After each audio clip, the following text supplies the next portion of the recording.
OTB AM. With Gillette, we don't just play the game, we change it. Gillette, made of what matters.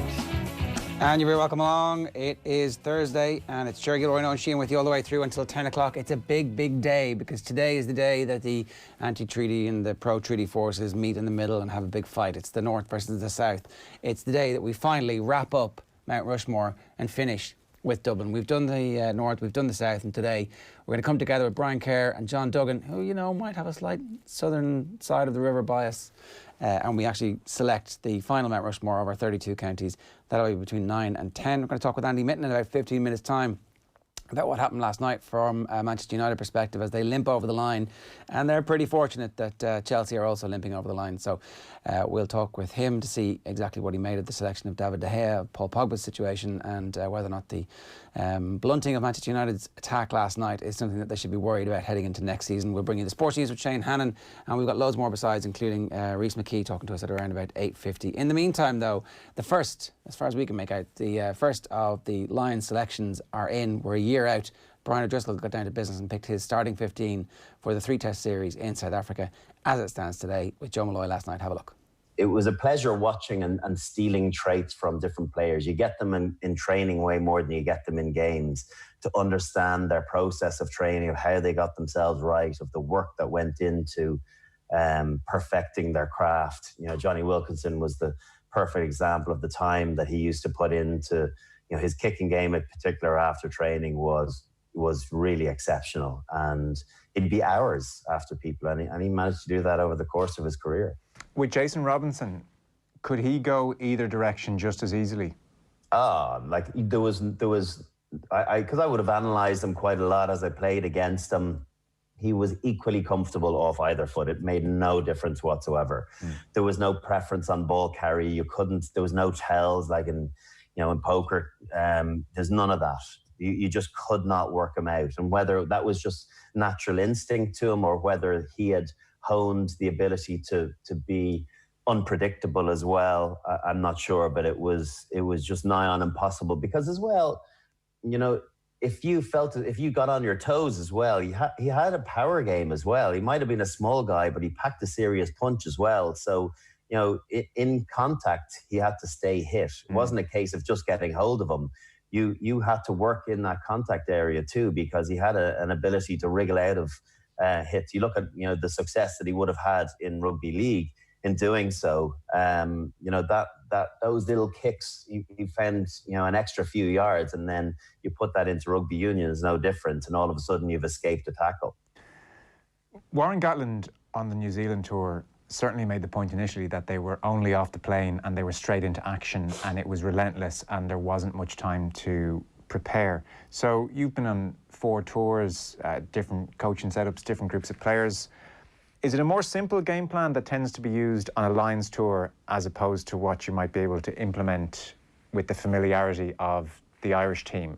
Because, you know, Gatland had a reputation, that Welsh team had a reputation for a simplish game plan. How did that tend to work on Lions tours, game plans? Yeah, I can't speak for the tour in 2017, but the ones before that, you know, it is simplicity. It is. It's because they've only got 4 weeks to prep for a test. You know, you can't throw too much information. You've also to remember that they've been full of international and club calls over the course of a year. There's lots of different thoughts are thrown into the pot. So I think you can't meet day one and go, okay, what way do you think we should play here? I think the brains trust and particularly the coaching ticket will have decided early on, this is the way we need to play. And it does need to be simplified because you don't have the simple time that is necessitated to put an intricate game plan together. You will have done a huge amount of work in advance to identify where the space and where the opportunity might be against South Africa. But it's one thing knowing that and then imparting that knowledge on your players and getting, you know, time on feet. That's the other thing as well. They won't be able to train, you know, with, you know, incredible intensity for long periods. It's the end of another longish season. It's possibly going to be, well, it's hopefully going to be longer than usual, where you'll have all of those Lions players beginning playing in August and hopefully going all the way through. So freshness will be massively important. Work in the kind of team room and the video room will be vitally important. But it's going to have to be simplicity. And to be honest, he's lucky that he's been the coach. Well, he's lucky he's got the good fortune of being the coach in the last 2 tours, and he will have a huge number of those players reselected for this tour. So I would imagine it'll be a version of the game plan that we saw against New Zealand, with modifications because of the defence that's coming at them. And across your 4 tours, 01 through 13, did you generally, as a team, feel pretty well prepped? Do you remember going into those first tests, or was it, we're flying a little bit by the seat of our pants here? No, obviously, in the one that stands out is New Zealand in 05, because we lost to the Maoris. We'd some pretty close run things as well in a couple of games early on, that maybe we didn't quite build the confidence and the momentum that you need coming into a test series. But, for the most part, I think back to 01, we felt as though we were in good shape. We got roughed up against New South Wales the week before with that incident with Ron O'Gara and Duncan McRae.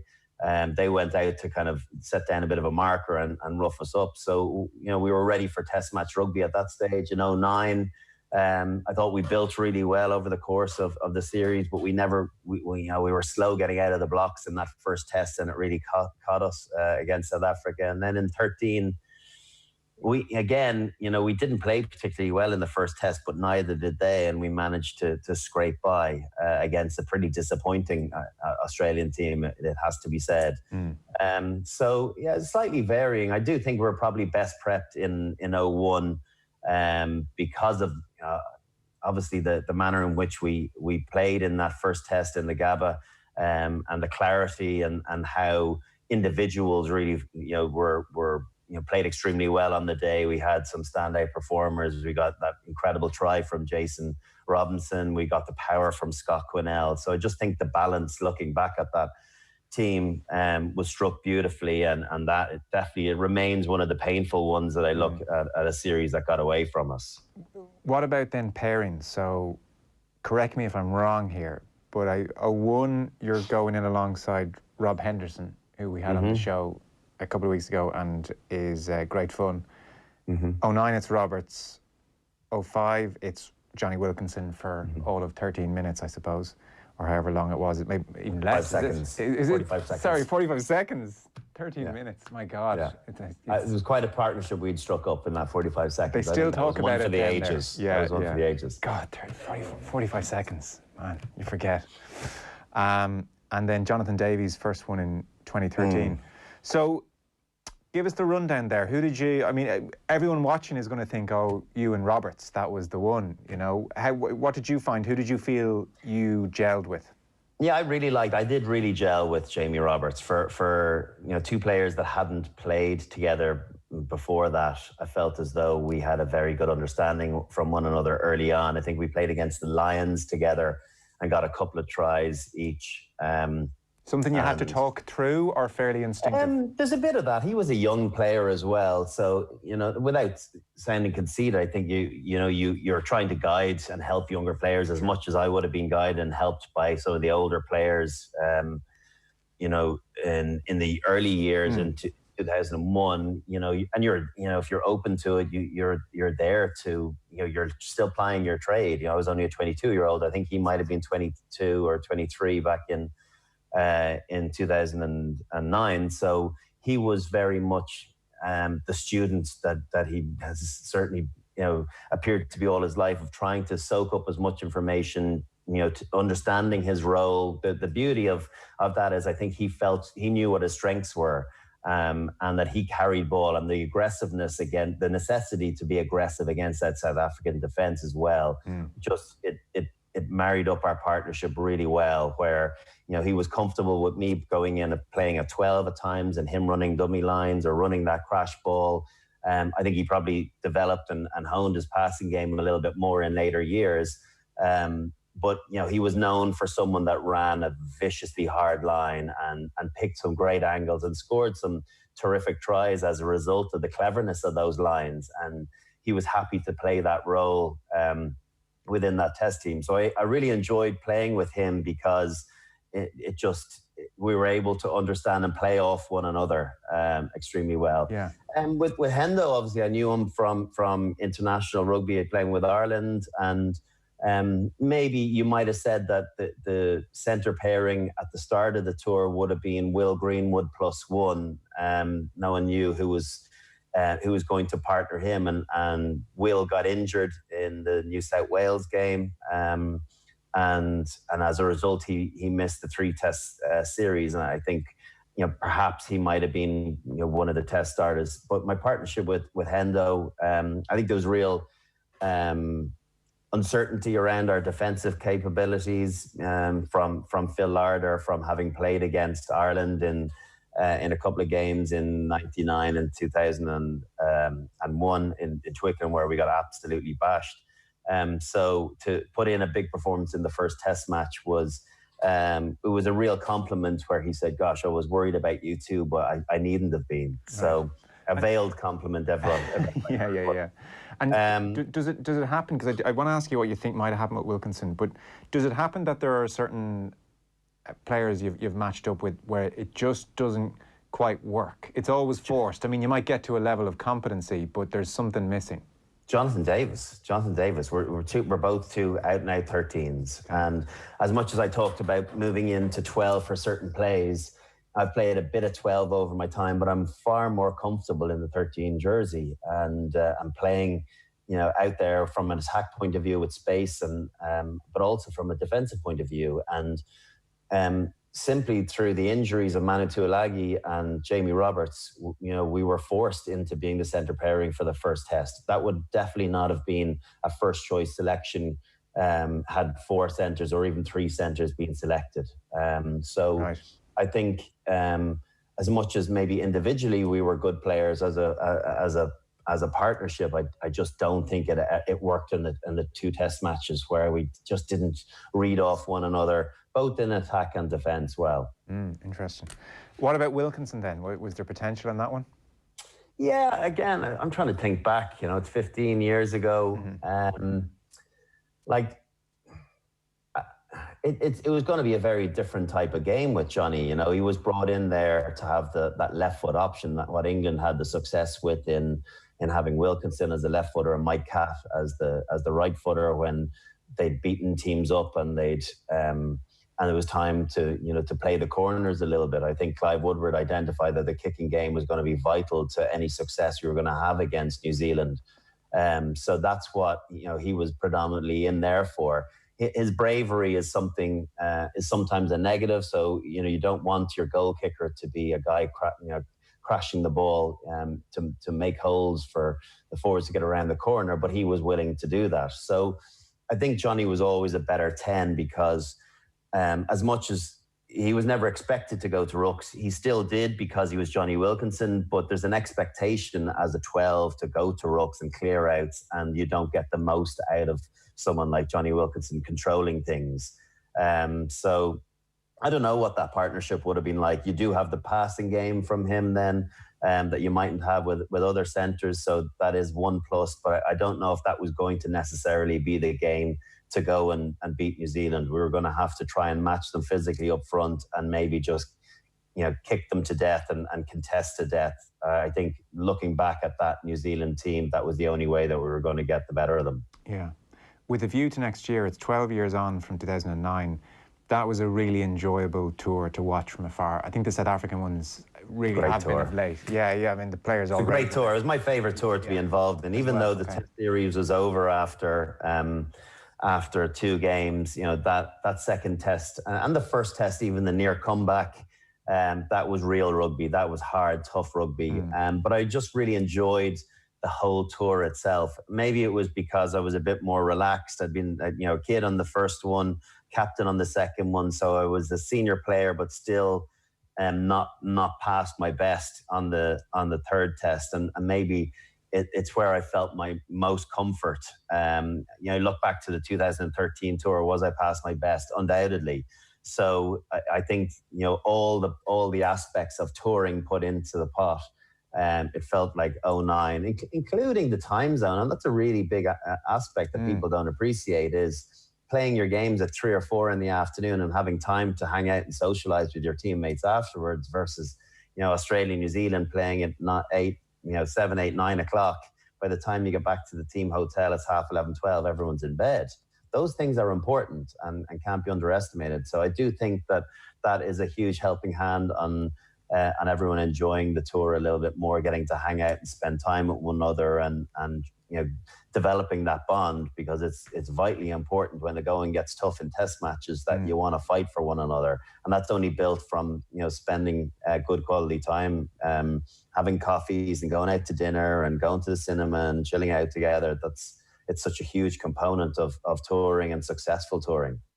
OTB AM.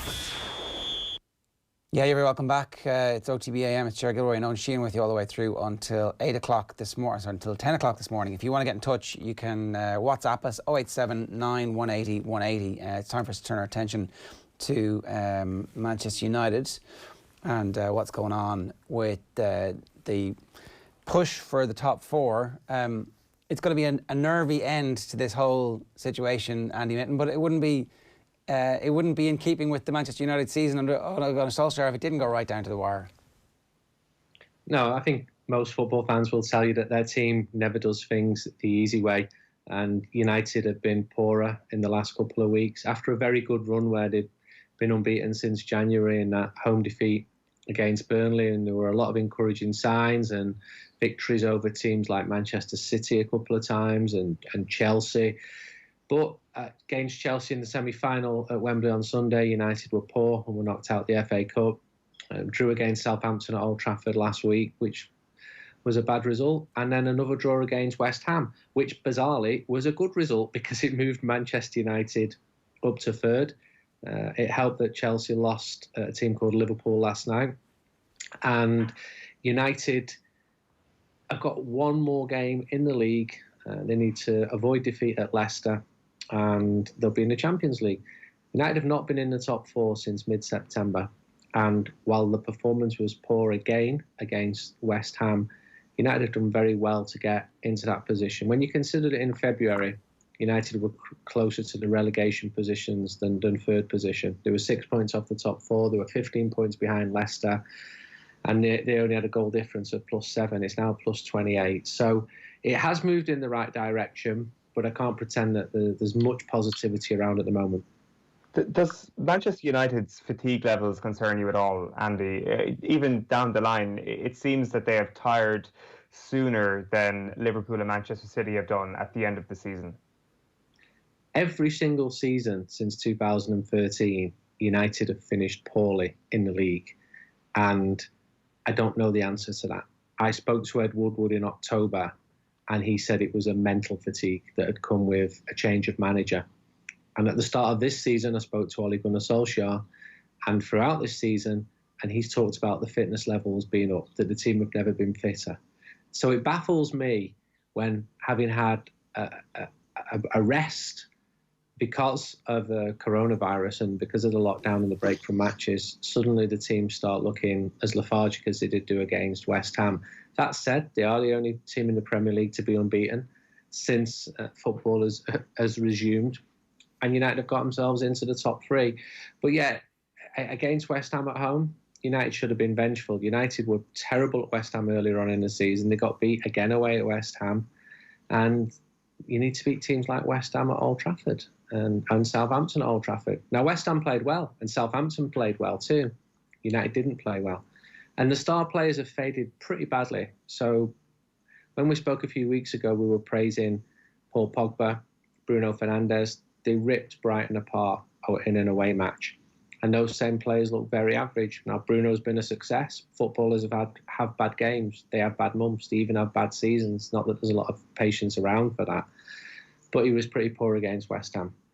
West Ham, I think, now four unbeaten. I think you have to credit David Moyes for the second time he's gone there and he's kept them up when they've been looking in a pretty desperate position. And I know it's fashionable among Man United fans to slaughter Moyes, but he's done well there twice. It's interesting that over the last few weeks, Andy, we had started to put Manchester United into this conversation about when can they win the Premier League next. And I'm sure this is just a slump and this is not the norm, what they've shown over the last couple of games. But at the same time, even when they're on song, that attack, do you believe that they are a top 2 attack, that front three, even if you consider what Chelsea are going to do this summer, adding Kai Havertz to the Timo Werner signing? Are they a top 3 attack? Because this is the attack we've glorified over the last month. No, I don't. And United, and I've spoken to Solskjaer about this, want to strengthen. And one of the positions they want to strengthen is on the right side up front. Of course, it's encouraging that Mason Greenwood's come into that position, but he's 18 years old. Invariably, team footballers are inconsistent. And what if he gets injured? What if one of the other players gets injured? Because Marcus Rashford was injured seriously in January and expected to miss the rest of the season. He was only helped by the break in football, and that's allowed him to come back. Odion is an interesting one. I spent Sunday's game at Andy Cole's house, like you do, and he knows a lot more about strikers than I do. And he really rated Igalo. He said he brings something different. He makes runs which the other players do not make. Now, he's only at United until the end of this year, but I'm told that it is the intent of the club to sign another attacking player, and I think that's right to do. If you look at the great Manchester United sides, they've always had at least 4 strikers, and a lot of competition for those places. Now it seems that Igalo, he's not getting minutes. He's not scored a Premier League game. He's played in the Europa League. It's as if Ollie sees him as a backup, and he was brought in as a backup, and he was brought in because Rashford was injured. So I think another addition up front will definitely help. I can't really see a future for other forward-minded players like Jesse Lingard at Manchester United. So I think you're going to see the club try and sign 2 or 3 players. One of them will be an attacker in the close season. That makes a lot of sense. To be honest, it feels to me like the amount of games they played in such a short period of time has exposed that the squad at the top end is brilliant, but there's no real depth to it. And I would argue that that's what's happened over the last 2 or 3 games, where they didn't have the strength and depth to be able to go into an FA Cup semi-final and rest some of their players with an eye on what's coming in the rest of it. Can I just ask about De Gea before we go any further? How serious a threat was there to him, actually, from Solskjaer's perspective? Did he give significant consideration to dropping him last night, do you think? I think he thought about it and spoke to his coaches about David, which is normally part of his job to do that. And obviously he's been concerned and the coaches have been concerned, but I don't think he was ever going to drop him. Obviously, if he keeps making mistakes, he would have to drop him. But maybe learning from Ferguson that when De Gea was under real pressure, even more than the last couple of weeks, back at the start of 2012, Ferguson persevered with him. And he told his dressing room, I'm going to carry on playing this lad until he gets better because he's very talented. And some of the senior players couldn't understand that at the time, but Ferguson was right. I don't think De Gea's just become a bad goalkeeper. He's built up a lot of credit for what he's done in the past. Yes, he's made high-profile mistakes this season. It's not good enough. He's not going to come close to becoming the player of the year this year. I do think he needs more competition. There's been a change of goalkeeping coaches as well at Old Trafford. And it's a bit of a problem in so much as if he gets his form back, great. And he went through 400 games last week. And if he carries on playing all the time, he's going to be a top 5 Manchester United all-time appearance maker. But he's the most expensive goalkeeper in the world in terms of his wage. Nobody is going to sign him. Nobody could afford him. There's no point if you're Real Madrid or Barcelona in matching those wages, because David at the moment is not the best goalkeeper in the world. His stock in Spain is low. It's been low for 3 or 4 years now after a couple of bad international tournaments. So this isn't 2015 where Real Madrid really wanted him and David wanted to go to Real Madrid. I'm glad that Solskjaer stuck with him. I thought he did okay last night. I do think he's a good goalkeeper.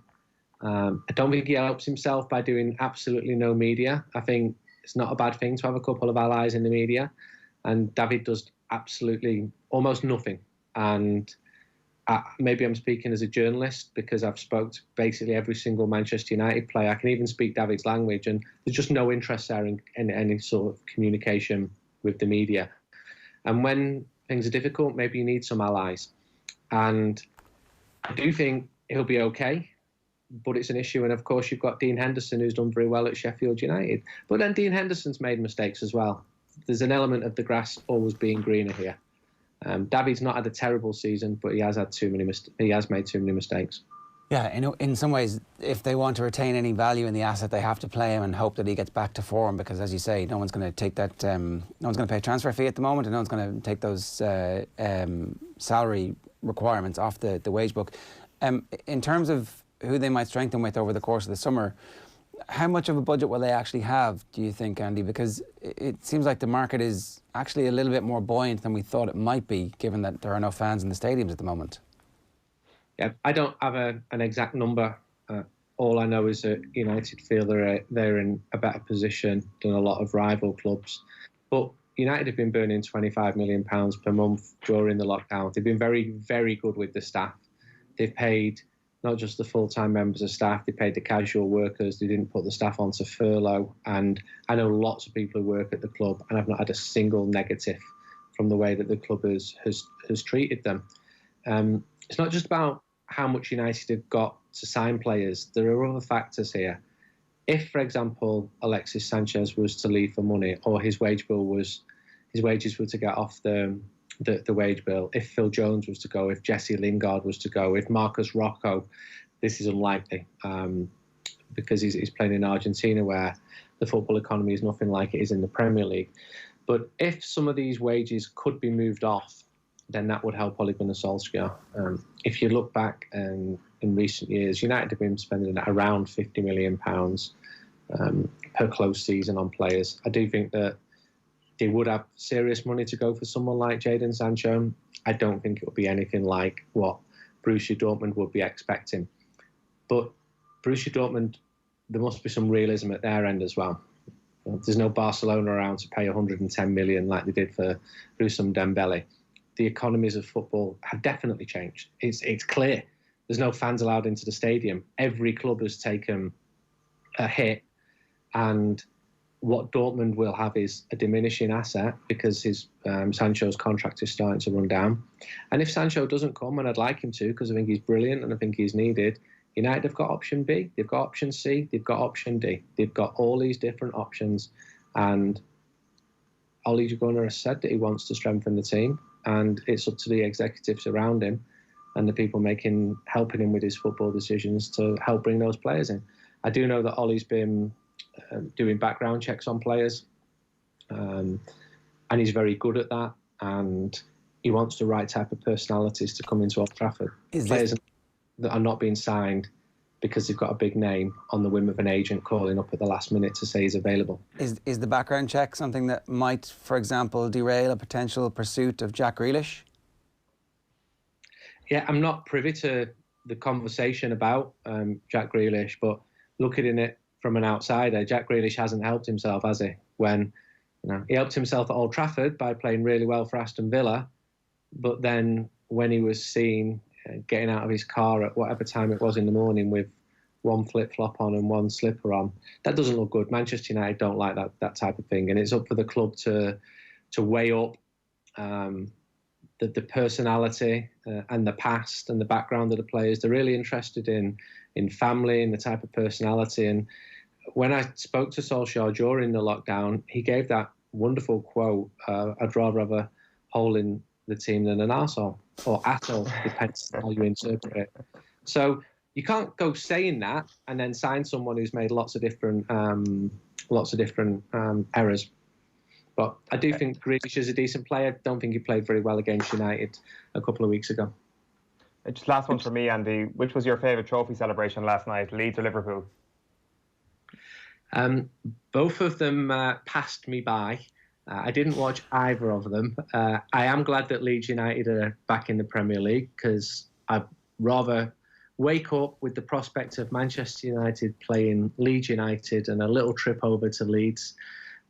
Liverpool, yeah, I mean, I can joke and do what you might expect me to do, but they've been the best team by a mile this season, and they've set the benchmark, and it's for teams like Manchester United to catch up with Liverpool, that are current English, European and world champions. You probably see how much it delights me to say that, but they deserve it. They've got a brilliant manager, and you know, as a rival, you always look for chinks in their armour, and United fans have joked about an asterisk being by their league title, or even when their staff were put on furlough, or I've written articles chiding Liverpool for their "this means more," as though it somehow means more if you're a fan of Liverpool than any other football club in the world. But they've got a brilliant team, and United did very well against Liverpool at Old Trafford, but there cannot be the type of gap between United and Liverpool next season that has been this season. Andy, we're out of time, but I never ask you for this, but give me a prediction. Are Manchester United going to be playing Champions League football next season?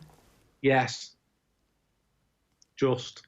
Yeah, it's going to be an interesting final day to the season. Great to talk to you, Andy. Thanks a million. Thank you. That's Andy Mitten there. You can read his stuff in United We Stand and also in The Athletic, of course, as well. It's 8:01 here this morning on OTB AM. And our show is live in association with Gillette. We don't just play the game, we change it. Gillette, made of what matters. We're going to take a quick break, but a reminder that today is the day where we wrap up our Mount Rushmore, where we finalise Dublin's Mount Rushmore. We split the county in two just to show what it would actually look like if you did split the county in two. And it turns out they're absolutely full of sporting talent because the place is very populated and full of resources, and you know, full of opportunities for more people to shine. Wouldn't it be great if we actually had two Dublin teams in the championship? One dark blue, one light blue, and the future's going to be very interesting and entertaining. That's our take on it anyway. Why are you snuffling and laughing there, Owen? What's going on? It's I just love the Trojan horse that this is, when the Bible is written on how Dublin was split in two, when somebody close to the north-south border wakes up one morning and there's like a wall outside their house, and it's like, what's happened? They can thank you. They can thank you and your idea to split Dublin in two in the Mount Rushmore series. They're probably the two of the best Mount Rushmores we've done so far in terms of talent, by the way, North and South Dublin. So yeah, you ain't going to be losing anything in terms of competitiveness in parochial sport. Is there anywhere in the world where Robbie Keane wouldn't be on their sporting Mount Rushmore? There isn't. There just isn't. Anyway, we're going to take a quick break. We'll be back after this, but we'd love to hear from you. 087 9180 180 is the number to WhatsApp, or you can leave a comment on the YouTube channel as well. Back after these. OTB AM on OTB Sports Radio, Ireland's first and only sports radio station. They spoke about your arm not being down beside your side. I mean, this is not Irish dancing. OTB Sports Radio. Basketball would have been my main game. The brand new sports radio station from Off the Ball. That's my point. Don't play for us if you're a proud Englishman. Live 24/7 on the OTB Sports app. Alexa, you have a whole new world of possibilities. Now available on otbsports.com. This is OTB Sports Radio. OTB AM. With Gillette, we don't just play the game, we change it. Gillette, made of what matters. Jordan Henderson steps up. This is the moment Liverpool supporters have waited for 30 long years. Without that league trophy, they were very much kings of the hill for so long. They've had to stand by and watch. He hugs Kenny Dalglish, Jordan Henderson. He lifted the Champions League trophy last season. They're champions of Europe. They're champions of the world. And finally, Liverpool have got the one they really, really desperately wanted. After 30 years, Jordan Henderson gets his hands on that Premier League trophy, gives it a big old kiss. They want the Hendo Shuffle, which they saw in Madrid last June. He brings it out in front of all the Liverpool players, the Premier League trophy in his hands. He gives the shuffle, he turns around, and Jordan Henderson proudly lifts that Premier League trophy high above his head. Liverpool finally arrive at the end of that storm with their heads held high, and they are the Premier League winners, and they have the trophy to show for it. Brilliant scenes for all these Liverpool players. What a moment, one they'll never forget. Such a terrible shame, though, that they don't have 50,000 supporters here to share it with. But wherever they are around the world, I'm sure those Liverpool supporters are enjoying every moment as the fireworks explode around Anfield. Yeah, we always wondered when the pandemic hit what it would actually be like when the trophies were handed out. Would it matter that it was behind closed doors. Would it make any difference? When it comes down to it, football fans just really like having bragging rights over their mates, and that's now 100% Liverpool's right. Yeah, and I guess kind of helped that they were allowed to bring their families into the stadium last night, so they actually had somebody to look at when they were lifting the trophy and celebrate, because I didn't realise that until a few of the post-match interviews. I was like, who are they looking at? Because like, there's a lot of people making eye lines towards the upper stands in Anfield. So that was obviously the explanation for that. Like, it was, no matter who would have won it last night, it would have seemed a little bit weird and a little bit cringe, to be honest. And that's nothing against Liverpool, that's just to do with the scenario. If you're celebrating in front of no fans, it's always going to seem a little bit plastic. Now, in fairness, I will say this. It's kind of reminiscent of how the Champions League final is celebrated every year, where you've got a stadium full of fans for the Champions League final, but it's fans in inverted commas. Nobody actually cares, and all the players seem very distant from the crowd, and nobody actually seems as one. It kind of felt like a Champions League final, so it was no different than usual. The fireworks were obviously going off during the match. You had kind of massive celebrations outside Anfield after the match, but they didn't go full open top bus, not yet anyway, like Leeds United did last night. So the two fan groups kind of suspending all safety warnings to go pretty mental last night. Now, it would have been interesting to see how mental the players go. Like, I think a lot of them had, a couple of them certainly, Divock Origi, for one, had their phone out.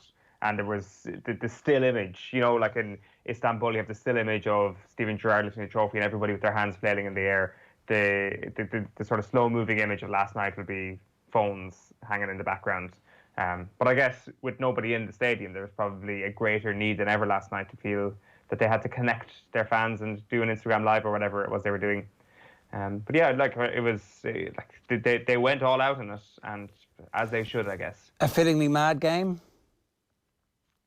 I guess so. Yeah, like, I mean, you had, I think, Mo Salah getting taken off, and Jamie Carragher saying in commentary, "Cheer up, mate! You're about to win the Premier League, or you're at the lift trophy in half an hour." Probably sums it up that it was a little bit of wallpaper. Like, Lampard after the game had a bit of a pop off the Liverpool bench, celebrating a little bit too hard. You know, don't be arrogant about it. He said. Quite bitter, like very bitter actually. Like, what are you going to expect from a team that's waited 30 years? He was trying really hard not to say it, and Jeff Shreves, fair play to him, obviously had seen something, or had heard from him that he was annoyed about it.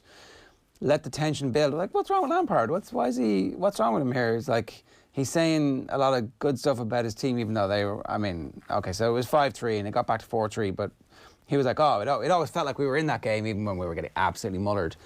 And you could just, and then there was just a little bit of, don't be arrogant. I'm like, well, okay, there's at least a subplot there next season. Yeah, and like, I mean, this is speaking from the perspective of a guy who would have been involved in the most humble of title-winning teams with Chelsea down through the years, of course. Exactly, and look, he's got a subplot with Bielsa a little bit. I mean, maybe that was technically a Derby thing as opposed to him. There's enough about Lampard next year where there's going to be narrative and there's going to be people out to get him. And I certainly am going to be interested to see how Chelsea play, and they're going to be a very different team.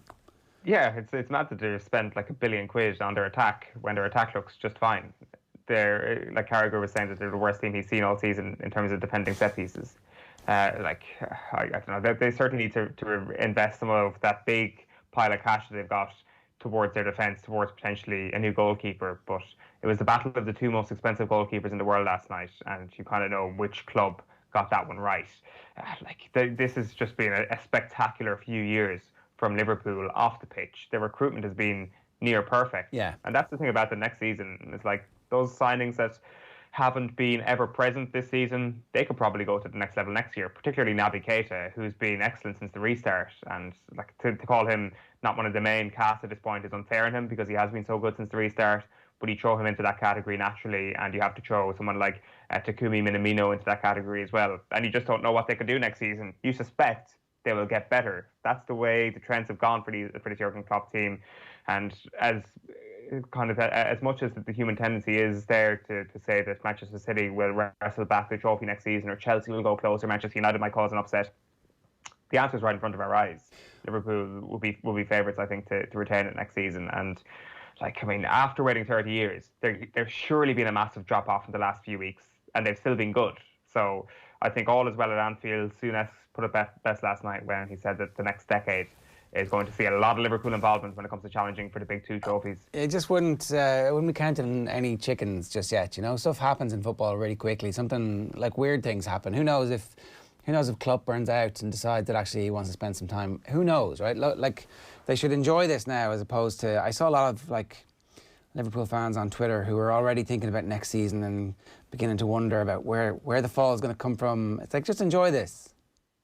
Just enjoy these moments where Jordan Henderson has now become one of the most successful captains in world football, when he was also one of the most derided transfers in world football for a period of time. No one ever expected that he would be the one who was lifting the Champions League and lifting the Premier League.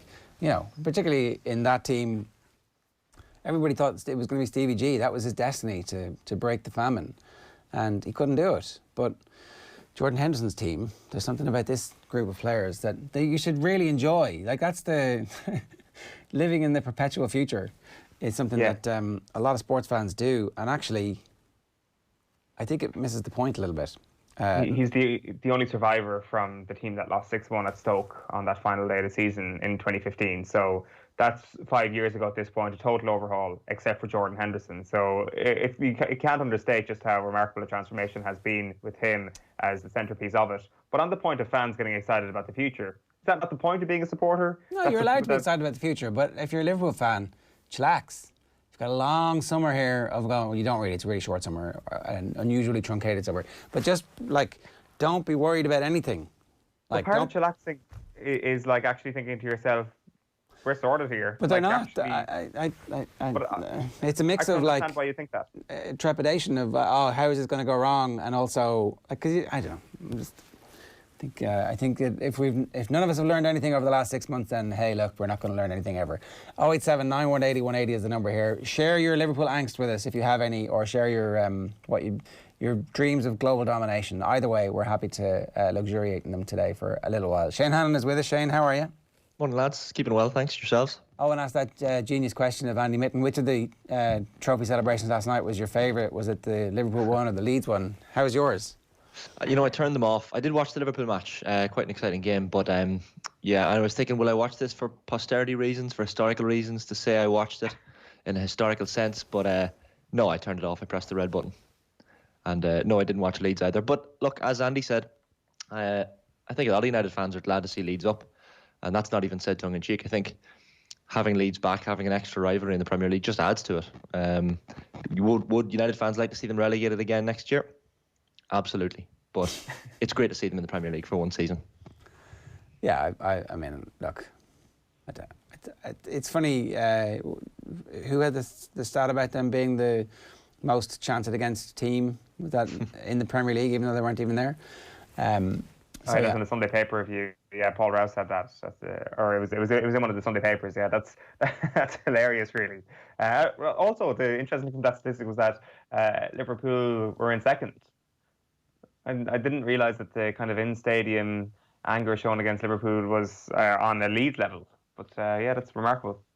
I would certainly be up for a explicit broadcast where they warn everybody that they're not going to apologise for the language you hear, and you should just actually ramp up the sound of the crowd and ramp down the sound. I would definitely want to hear a little bit more of what the crowd are actually saying properly, because then you get a sense of what it's actually like to beat these games. Maybe that's the X-rated channel. Yeah, we're going to mic up Thomas from Tranmere today for today's Sky Sports coverage, and somebody from the other side of the stadium. I feel like the TV channels were actually apologising for the bad language at the start of lockdown, when clearly on the pitch you could hear a lot of the words being said, but I feel like they've relaxed that almost. It was last night. I was just thinking, stop, really, who cares? This stage, who cares? Come on. They were still doing it. What else is happening? Yeah, we'll start with those fireworks on and off the pitch at Anfield last night. Celebrations deep into the night after Liverpool captain Jordan Henderson finally got his hands on that Premier League trophy after 30 years of hurt. It all followed a 5-3 victory for the champions at home to Chelsea. Naby Keita, Trent Alexander-Arnold, Gini Wijnaldum, Roberto Firmino and Alex Oxlade-Chamberlain scoring the Liverpool goals in that game. Liverpool boss Jurgen Klopp says people should keep celebrating safely for the time being. We all together should celebrate at home. Safe. Drink what you want. but you have to prepare for a party in I don't know when. Virus is gone. Then we will have a party all together. Make sure you are ready then. Yeah, he was in good form last night. Before the festivities at Anfield, Manchester United played out a 1-1 draw with West Ham at Old Trafford, and Mikel Antonio scoring a penalty just before half-time. Mason Greenwood equalising in that game for United. Leicester against Manchester United on Off the Ball on Sunday. Just tell everybody that. Yeah, absolutely. OTB Sports app. Big game as well, because Ole Gunnar Solskjaer knows how important that is. United breaking into the top four for the first time since September last night with that win, but you'd have to say they really crawled into the top four. They are third heading into the final day, but a lot of pressure in that game against Leicester, as you said, and it is away as well at the King Power Stadium. Paul Pogba gave away that penalty just before half-time. You mentioned it at the top of the show.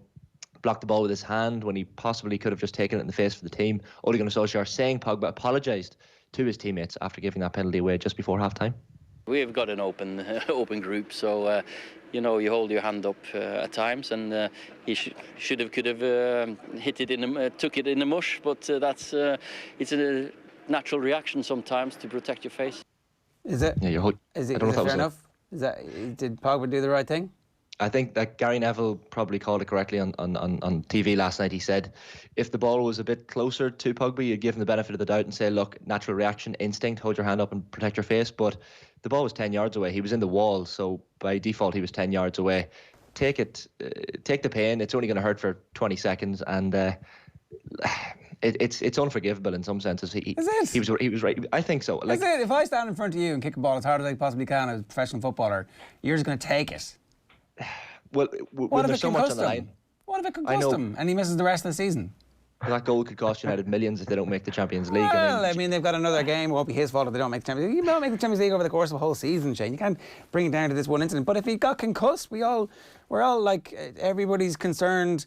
Eric Bailly just seen one of his teammates, and everybody's like, "Oh, geez, this is a big issue." I'm with Pogba on this. I think all the hard centre halves across the world were writhing in despair watching it last night, because James Collins was in the Sky Sports studio and he was saying, "Look, I would have taken that in the face, no problem, if I knew what it meant." And Patrice Evra, who is Paul Pogba's mate, also said, "Look, I can't defend Paul in this one. When he held his face up and I saw there was no blood, I knew he'd done the wrong thing and essentially had handballed and tried to get away with it." This is the Irish crowd cheering when Brian O'Driscoll continues on playing after being concussed. It's a point that they haven't fully understood. It's a really dangerous thing, and we've seen the impact that concussions can have on people. I think that this is the macho, nonsensical, ego-driven rubbish that we've come to expect from a lot of punditry, and I'm surprised at you, Shane, rowing in on that bandwagon, because I think if it had been anybody else, I think there's part of anti-Paul Pogba bias going on here too.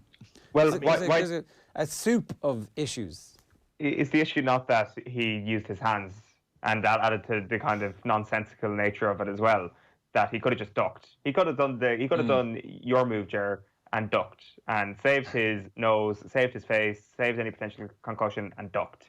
And that way, you don't give away a penalty, and you don't give away the aesthetic of your face. Simple as that. Ball would have flown over the crossbar in that particular situation, a win-win. So I think that definitely intensified the criticism he got. And it doesn't help as well that it's James Collins in studio. I mean, come on. James Collins has not got the same stuff on the line as Paul Pogba has. No, Ger, I agree with you. I agree with you on one point. I think if Bruno Fernandes had done what Paul Pogba did last night, the vitriol and anger would not be as strong as it is. Pogba's clearly an easy target and constantly the target of anger and criticism, and that's probably a fair point there. And I agree with you. People shouldn't row in on him just because he's Paul Pogba and just because he gets criticism all the time. I feel for him in this one, but he apologised to his teammates. He probably felt that he needed to. And look, hopefully it doesn't cost United from United fans' perspective. Be interesting if it did, though. What's next? Yeah, we'll start with the Championship. What a night in the Championship. We could have had a real retro Premier League next season if Villa stay up, Leeds are up, and Nottingham Forest could have been in the playoffs, should have been in the playoffs, but they're not in the playoffs. We'll get to them in a second. But Irish striker Callum Robinson played a key role as West Brom secured automatic promotion from the Championship last night. He scored in a 2-2 draw with Queen's Park Rangers, which was enough to secure second place because third place Brentford lost 2-1 to Barnsley. That crucial win for Barnsley secured their safety, with Charlton Athletic, Wigan Athletic and Hull City relegated to League One. Luton, who were 10 points from safety in February, avoided the drop with a 3-2 win over Blackburn. What a night it was for them. A thumping 4-1 win over Reading means Swansea qualified for those final playoff places on goal difference by 1 goal, with Nottingham Forest missing out, as we said, after losing 4-1 to Stoke. A terrible night for Nottingham Forest fans. Cardiff will also be in the playoffs after their 3-0 win over Hull. Elsewhere, Derby beat Birmingham, Bristol City drew with Preston, and Middlesbrough won away at Sheffield Wednesday. Millwall were 4-1 winners against Huddersfield.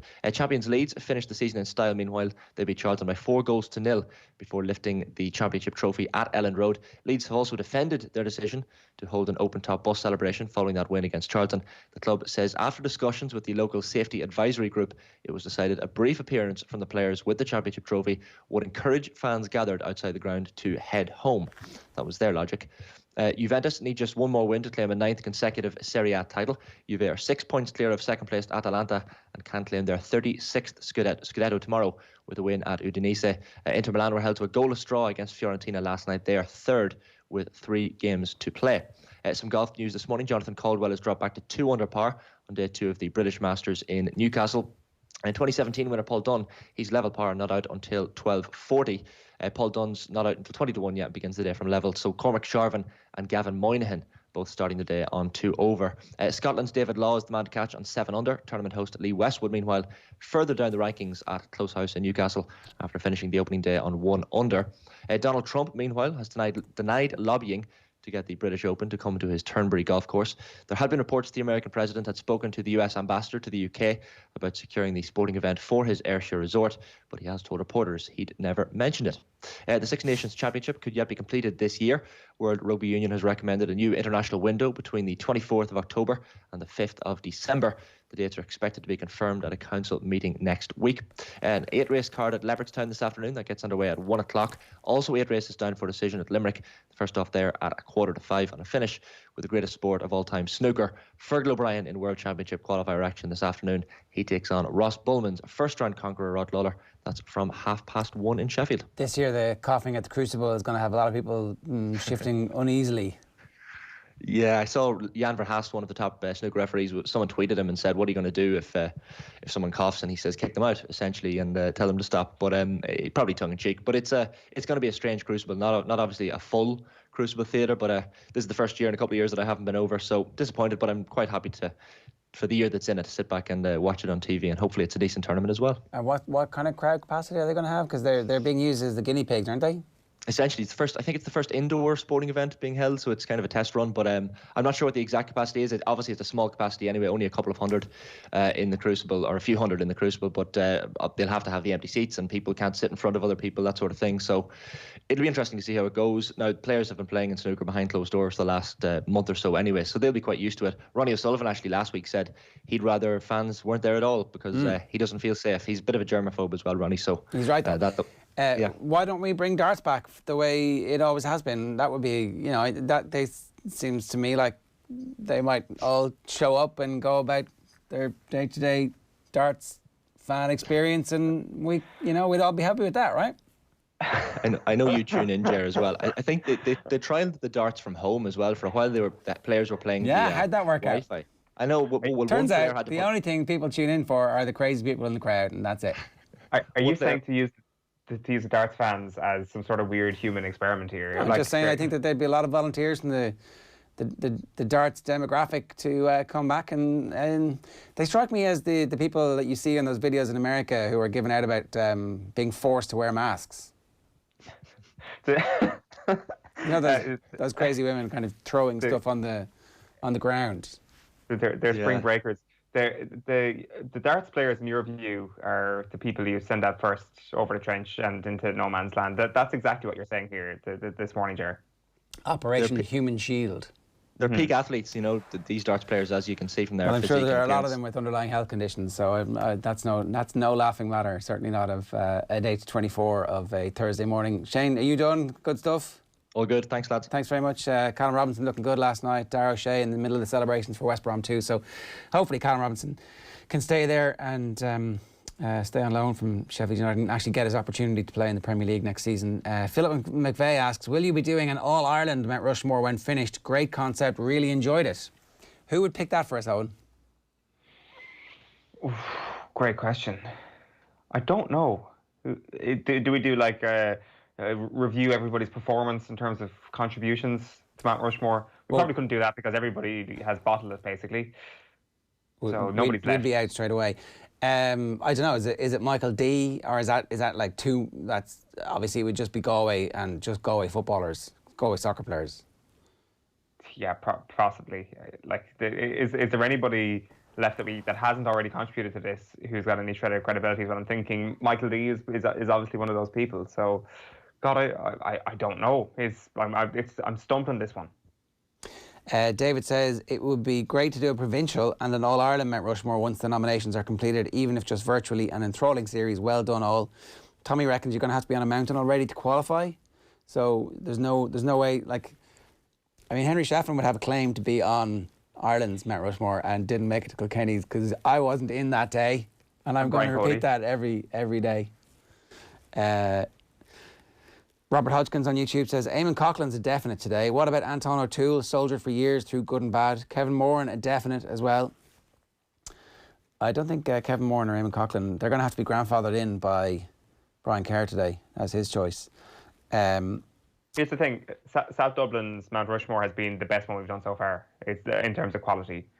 I don't think any other county can hold a candle to it, really. I think that's just because you saw Duffer and Robbie Keane when you were a baby doing stuff in international football terms. Like, no, that's in response to the Kevin Moran text. Okay, but they didn't make your South Dublin Mount Rushmore. Like, exactly. That's my point. Giles is the founding father of Irish football in many respects, and we didn't even mention Arthur Fitzsimons. Is he a Northsider? I think he was. They're all the footballers are standing on the shoulders of giants. It layers on. You should do a blow-ins Mount Rushmore for the foreign people who have influenced Irish the blow-ins and foreigners. I love the splittest language there from Canty. Like for that one, it's Big Jack first name on the list, and then who are the other three is the question. Warren Gatland. That's it. Warren Gatland. Obviously, I'm joking there, Owen. Oh, who am I to tell whether you're serious or not on that one? Joe Schmidt will be the next obvious one after Jack Charlton. But like, I don't know. I don't know who like the in terms of the great other coaches that have come in and shown us how to play the game. Like in recent times, who else really is there? Like, nobody would. It doesn't have to be a coach. It could be a player. Like, does Andy Townsend make that mountain? Is he our best does Ray Houghton make that? Ray Houghton should have made the Donegal mountain. Yeah. Townsend didn't make the Kerry Rushmore, actually, now that I think of it. Who? That's his, the Kerry Mount Rushmore, that's his heritage, isn't it? Who didn't, sorry? Andy Townsend. Oh, is it Kerry? I didn't realise that. I think so, yeah. The Cork Mount Rushmore needs to be redone because there was no one to jump in and add someone. It's the same with Mayo. I don't know. Yeah. What was the issue with Cork? Well, if you're talking about guinea pigs, Mayo was certainly our guinea pig for this, and then Cork was quite early on as well, so we just had one contributor. So basically, Nathan Murphy and Colin Bowie just had complete and utter editorial control. It was That's quite a fair point. Actually. Okay, there was no challenger. There was no one to correct them. I mean, we tried our best, but Nathan obviously blew it by picking Kev. It was so spectacular, we couldn't save it. We couldn't, like, it was so spectacularly bad the way he bottled that one. There was nothing we could do. It's 28 minutes past 8. Here's what's coming up on the show for you. We are going to speak with Rhys McKee at around about 8:50. We're going to do the sports pages and run you through what's in the papers this morning. Talking about Dean Rock. We'll do a deal or no deal for you as well. It's the first one of the new transfer window, which is essentially kind of open. No one really knows exactly how this is going to end up working out, but certainly deals are being done. And then from 9:05 today, it is Mount Rushmore, Dublin, the final. John Duggan and Brian Kerr are going to join us for that one. Time now, though, at 8:29 this morning here on OTB AM for the sports pages. OTB AM. All of the tabloids this morning leading with Liverpool Red Roar, and that is Jordan Henderson lifting it. The Mail also talking about the Dean Rock story there. I'll come back to that in a moment. So there's the picture of Bobby Firmino scoring his goal, and there is Coronation Treat, goal feast as Cop crowned is how the Sun go. Cop Kings, and that's a good picture of the team lifting the trophy. Klopp stars run riot and are crowned champions after Thriller. And then Crowning Glory is the headline on the Star. After 30 years and 9 different managers, Liverpool finally have the league trophy again. So who knows when they're going to see it again. You've got to celebrate this one. Hands up for fireworks. Alexander Arnold, spectacular. Lights up Anfield Trophy night. Alexander Arnold pretty good at those free kicks, isn't he? That's not a little bad thing to have in your army when it comes to making sure that you always get the nod. Let's get this party started.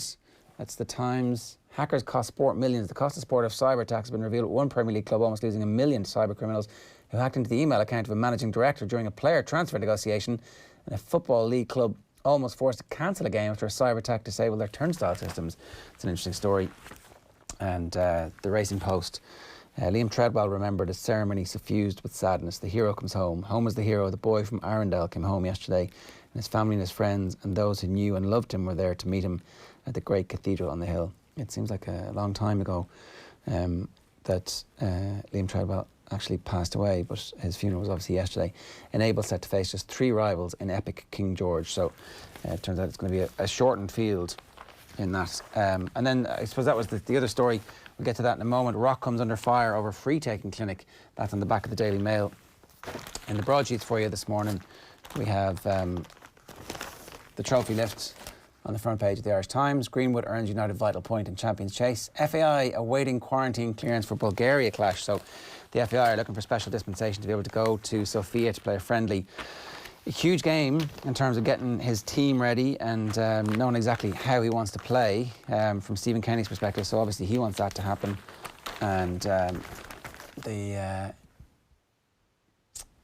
Examiner, that's not actually their front page, but a green light for test season as calendar takes shape. So we know exactly when we're going to have games again in terms of what's going to happen with the return of the Six Nations. Their front page, obviously the Examiner, is that trophy lift as well. Joy and confined as Reds finally get hands on prize they crave most.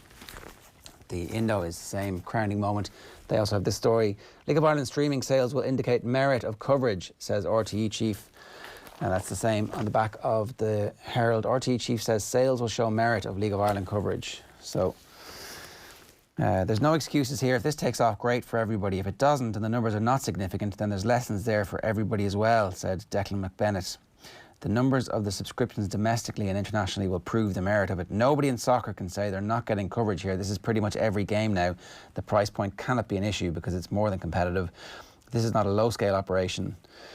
I'm not saying this is a silver bullet by any stretch of the imagination, but it's a project that's worth undertaking. We'll know a lot in the first 10 days and an awful lot when we get to Halloween. So the League of Ireland is going to be available to stream at season ticket price of 55 quid, 69 euros if you're overseas. So it will be interesting to see exactly what happens to that. So what are we starting with? The OTBsports.com. Brian O'Driscoll picks his Lions 15 for South Africa. 2 Irish players in Brian O'Driscoll's 15 for the South Africa for the first test. Oh, you'd pick right now. That was pretty interesting. And a lot of Irish players are going to be waking up this morning going, ooh, I got a bit of work to do. No, not that they didn't know it, but this is a stark reminder for them. And then Callum Robinson goal helps West Brom gain promotion to the Premier League is the other story there, along with reaction from the trophy lift yesterday. So where are we starting on? Dean Rock, will you start here? So what's the story? If anybody who has been living under a rock for the last 24 hours, what's the story? So Dean Rock is offering a private coaching class. I'm going to just bring up the prices here, so bear with me for just a moment because you asked me for the story, and this is the story. So he's offering private coaching classes. He advertised it on his Twitter account the last day, saying that I will be able to help you to improve your free taking, basically. And to be honest with you, this story first came on my radar when I saw people defending Dean Rock, and I was like, who's actually having a pop at him? And in fairness, if you do go through social media a little bit and trawl a bit deep in there, you will find people who've kind of got a lot of begrudgery going on when it comes to this. So basically, for a one-to-one session with Dean Rock, you'll be paying €350 for your first 2 sessions plus travel expenses, and €200 after that. For a small group involving 2 attendees, it's €400 for the first 2 and €240 for every session after that. For 3 attendees, $550 for the first 2, 4 attendees, $650 for the first 2. He asked for travel expenses, can travel to wherever you are. And naturally, there had been blowback to this. I didn't realise how big the blowback had been until, as I say, I had to look in and do a bit of research on what was actually being said. And I don't know. I don't know about the people criticising Dean Rock here at all, to be quite honest with you. Like, this is a guy who is creating a little bit of an opportunity for himself, trying to earn a bit of money off the back of the success he has garnered as a GEA player down through the years. And people will say that is morally bankrupt from a Gaelic Games perspective. But is it really? Like, I mean, I don't know. I'm sure Dean Rock has done so much good behind the scenes for no fee at all down through the years. He's played the game for free down through the years. People will say, well, you know, you understand the terms and conditions before playing GEA, and, you know, not actually earning a penny should be part of the agreement. But I'm not sure if I agree with that at all. I think no matter what you do in this GEA community, if you are doing something to earn a bit more money for your back pocket, you will always get criticised, no matter what it is.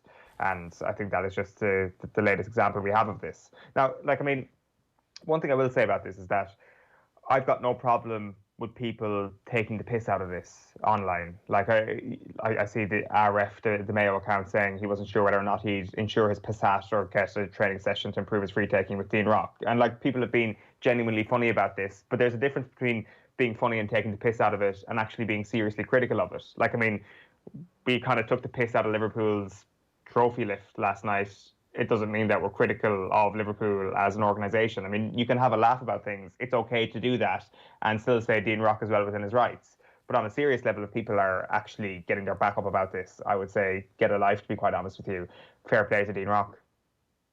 Yeah, look, I kind of agree with everything you say. You know that there's going to be a backlash. People are going to somehow equate this with the fall of civilization because man tries to earn money for something that he has spent hours and hours perfecting and now has knowledge that he will pass on. Like, if this was Dave Alred charging for a class, people would go, oh, that's kind of interesting. I wonder how much that might be, as opposed to, well, it's somebody we know. You know, it's one of ours. And so therefore, who the hell does he think he is to try and better himself? Which is, I think it's actually an attitude, to be honest, that is largely gone. What we see here is like a little runt remnant of people having that attitude, and it's good that they expose themselves so that we know to ignore them on a bunch of other issues when it comes to this type of thing as well. Like, people pay for a masterclass. I'm bombarded with ads for, like, oh, how to become a great film director, but like, I'm going to watch a video of it, whereas he's actually going to come and show you the technique and talk to you about the conversations and the reading that he's done and the videos that he's watched, and literally analyze your actual technique to turn you into somebody to do something that you want to do better. Like, people pay for all sorts of different types of coaching to make them better at stuff. They pay to learn how to run. They pay to learn how to jump. They pay to learn how to swim. Why would you not pay to learn how to take frees if that's what you want to do? It's like, this is a weird scenario where people are complaining about it. So do you know what? Don't do it. That's your choice. Don't do it. It's interesting you mentioned the masterclasses. I always get Instagram ads advertising a masterclass with Martin Scorsese. I'm not sure if that's the same one you get. Like, I mean, there's somebody at the top of his craft who will tell you how to be better at what you do if you're interested in film directing. Dean Rock will tell you how to get better at free taking. It will be beneficial to you if you want to part with that money. But no, this is not an essential service whatsoever. This is a luxury for people. The price is luxury as well. Like, Marty Scorsese's not coming to your gaff, Owen. He's not going to come down to the local field. He's not going to kick the balls back out to you. I will say I didn't click on the Instagram ad, so I'm not 100% sure of that. Spoiler alert, he ain't coming. My hopes and dreams there. Nobody's being forced to pay this money. Like, is it too easy to say that this is a very Irish reaction? Yeah, I mean, no, it's not too easy. It is like a stereotypically Irish reaction to somebody trying to, like, actually share their knowledge, you know? And, like, does that come out of jealousy? Why? Yeah, who does this guy think he is, having put in the 10,000 hours, that now he's going to come and teach us how to do it and maybe circumvent the need for us to do the 10,000 hours? Who does he think he is helping us? That's, I mean, I'm sure there'll be some considered takedowns in the Sunday papers that we'll all have to wade through and form an opinion on. But actually, I'm just going to ignore them from now on. I'm on hashtag Team Rock as far as it goes. But if there was going to be reaction in the Sunday papers, would the Sunday papers not be paying for the person to talk about GEA and thereby the person not profiting? No, who do you think you are, pointing out the rank hypocrisy of the paid columnists criticising people? Who do you think you are with your facts, Owen? That's not fair. You can't do that. I mean, they're opinion formers. They're coming down from the mountain with the tablets to educate us little Lilliputians about what the truth is, Owen. Who the hell do you think you are, pointing out that they are, in fact, hypocrites? Well, I will change my mind on Sunday afternoon when I get my teeth sunk into the correct opinions. 8:40 this morning, the Lions team has been named. First Lions team for the first test, named overnight. The selection committee was held. Brian Driscoll in his gaff, beaming in. And Stuart Hogg starts at full back. Outside centre, Jonathan Davis. Inside centre, Manu Tuilagi. Left wing, Johnny May. Half-backs, Owen Farrell and Tomas Williams. Number 8, Billy Vinipola. Have you noticed the theme here so far? Did you notice something? As in all Welsh and English? How many Irish players? Stuart Hogg. Oh, sorry. Stuart Hogg. Open side flanker, Sam Underhill. Blind side flanker, Maro Itoje. Did you notice something? Still no Irish players. But wait! Second row, James Ryan and Alan Wynne-Jones. Oh, I suspect is the captain, Alan Wynne-Jones, if he makes the team. Roy Sutherland, Jamie George and Tyg Furlong are the front row. So I don't know much about Rory Sutherland, said Brian. I think Genja will push him hard because he'll be the English lease head over the next year and he brings that mongrel and that grizzle that you need against South Africa and he'll be right in the mix. Jamie George at hooker. I'm going to go with Furlong just ahead of Sinclair because you've got to get a few paddies in there. I think he's a better player overall than Sinclair, but there's not much between them. So there's a good chance we might have none. That's the rocket up their holes they all needed, isn't it? Probably is. I'm thinking right now who might actually be somebody who pushes. The thing about Irish people in the lines is that you immediately look at the back row, don't you, and think who can actually get in there. But like he's gone for Maro Itoje at blindside flanker. If that is where he is now going to be played, then there isn't really a prayer of anybody getting in at blindside. Nobody's obviously going to get in ahead of Billy Vunipola at number 8. That's just an absolute banker, best number 8 possibly in the world. And then at open side, Sam Underhill in form. There might be a bit of movement there if his form dips a little bit, but you probably have Tipperick behind him possibly. So can I make the case that Dan Levy might... Literally just about to say that. I just about to mention Dan Levy. I was going to say that, like, obviously it's been a terrible year for Irish players, but not every Irish player has featured. And Dan Levy was unbelievable before he got injured. So he could potentially see an uptick. Like, I wouldn't be writing Jordan Larmour off just yet as well, given his trajectory has been fairly impressive down through the years. Like, in hindsight, it is 2020, but he clearly should have been playing every game at the World Cup. He's impressed, possibly been our best player so far in the Six Nations, with the exception of maybe Andrew Conway. So if he continues his uptick, which he will, then I think he could potentially push Stuart Hogg for that 15 jersey. Yeah, Itoje, I think... Liam Williams will be in there as well, of course. Who? Liam Williams. Itoje was picked, I think, specifically for the South African Challenge with Peter Steph du Toit playing at 6. So, suddenly actually a Lions tour to South Africa with them being world champions is pretty interesting. Like, it's going to be a pretty good summer next year with the Olympics and Lions. It's going to be pretty busy. It's going to be it's going to be a great time to be watching sport. There's going to be a lot of binge-worthy days, I think, a lot of bumper days of sport. Assuming we're all wearing masks and doing what we're told to do, we'll all be fine. Just a reminder, Leicester against Manchester United is live on Off the Ball on Sunday. We'll get to see if they qualify for the Champions League. It is a big, big game. There's a lot riding on the final day of the Premier League season, and it'll all be live and in glorious Technicolor on the OTB Sports app, on OTB Sports Radio as well for you, if you want to get it there. So they're two of the main stories. Was there one more for us, Owen? Well, we do a little mini deal or no deal, because people will be familiar with the slot. We do this pretty much every day during the transfer market. Transfer market's, as you say, basically open at this point, and the rumour mill is in full flow over the last little while. Let me throw this one at you first of all. Dean Henderson, not back to Manchester United, ending his loan at Sheffield United, but what about to Chelsea? So this is according to the Manchester Evening News a couple of days ago, that they're prepared to offer him 170 grand a week to take him away from Manchester United. Like, this is, I think, a curious one, because you also had reports in the Times during the week that he will look to go out on loan again next season unless United give him assurances that he will have a serious chance of competing with David De Gea for that number 1 shirt. So how do Manchester United keep this happy medium if they really want to keep David De Gea? Personally, I don't think there is one. I don't think that Dean Henderson will be happy enough to go out on loan next season when there is an offer coming from Chelsea for 170 grand, a guarantee that you will come in and play for a top 4 team for very, very good money. And I think if you can get that assurance next season, you probably take it. So Manchester United need to find a place for Dean Henderson in the first team squad, with which he is happy. But that could be a sub goalkeeper. So I don't know. This is kind of a slippery slope that Manchester United now find themselves in now, and it's probably decision time pretty soon. Well, if they're going to pay him 170 grand a week, then obviously they're going to pay a whopper transfer fee, and so Manchester United are happy enough with that because they're getting a whopper transfer fee for one of their goalkeepers this summer.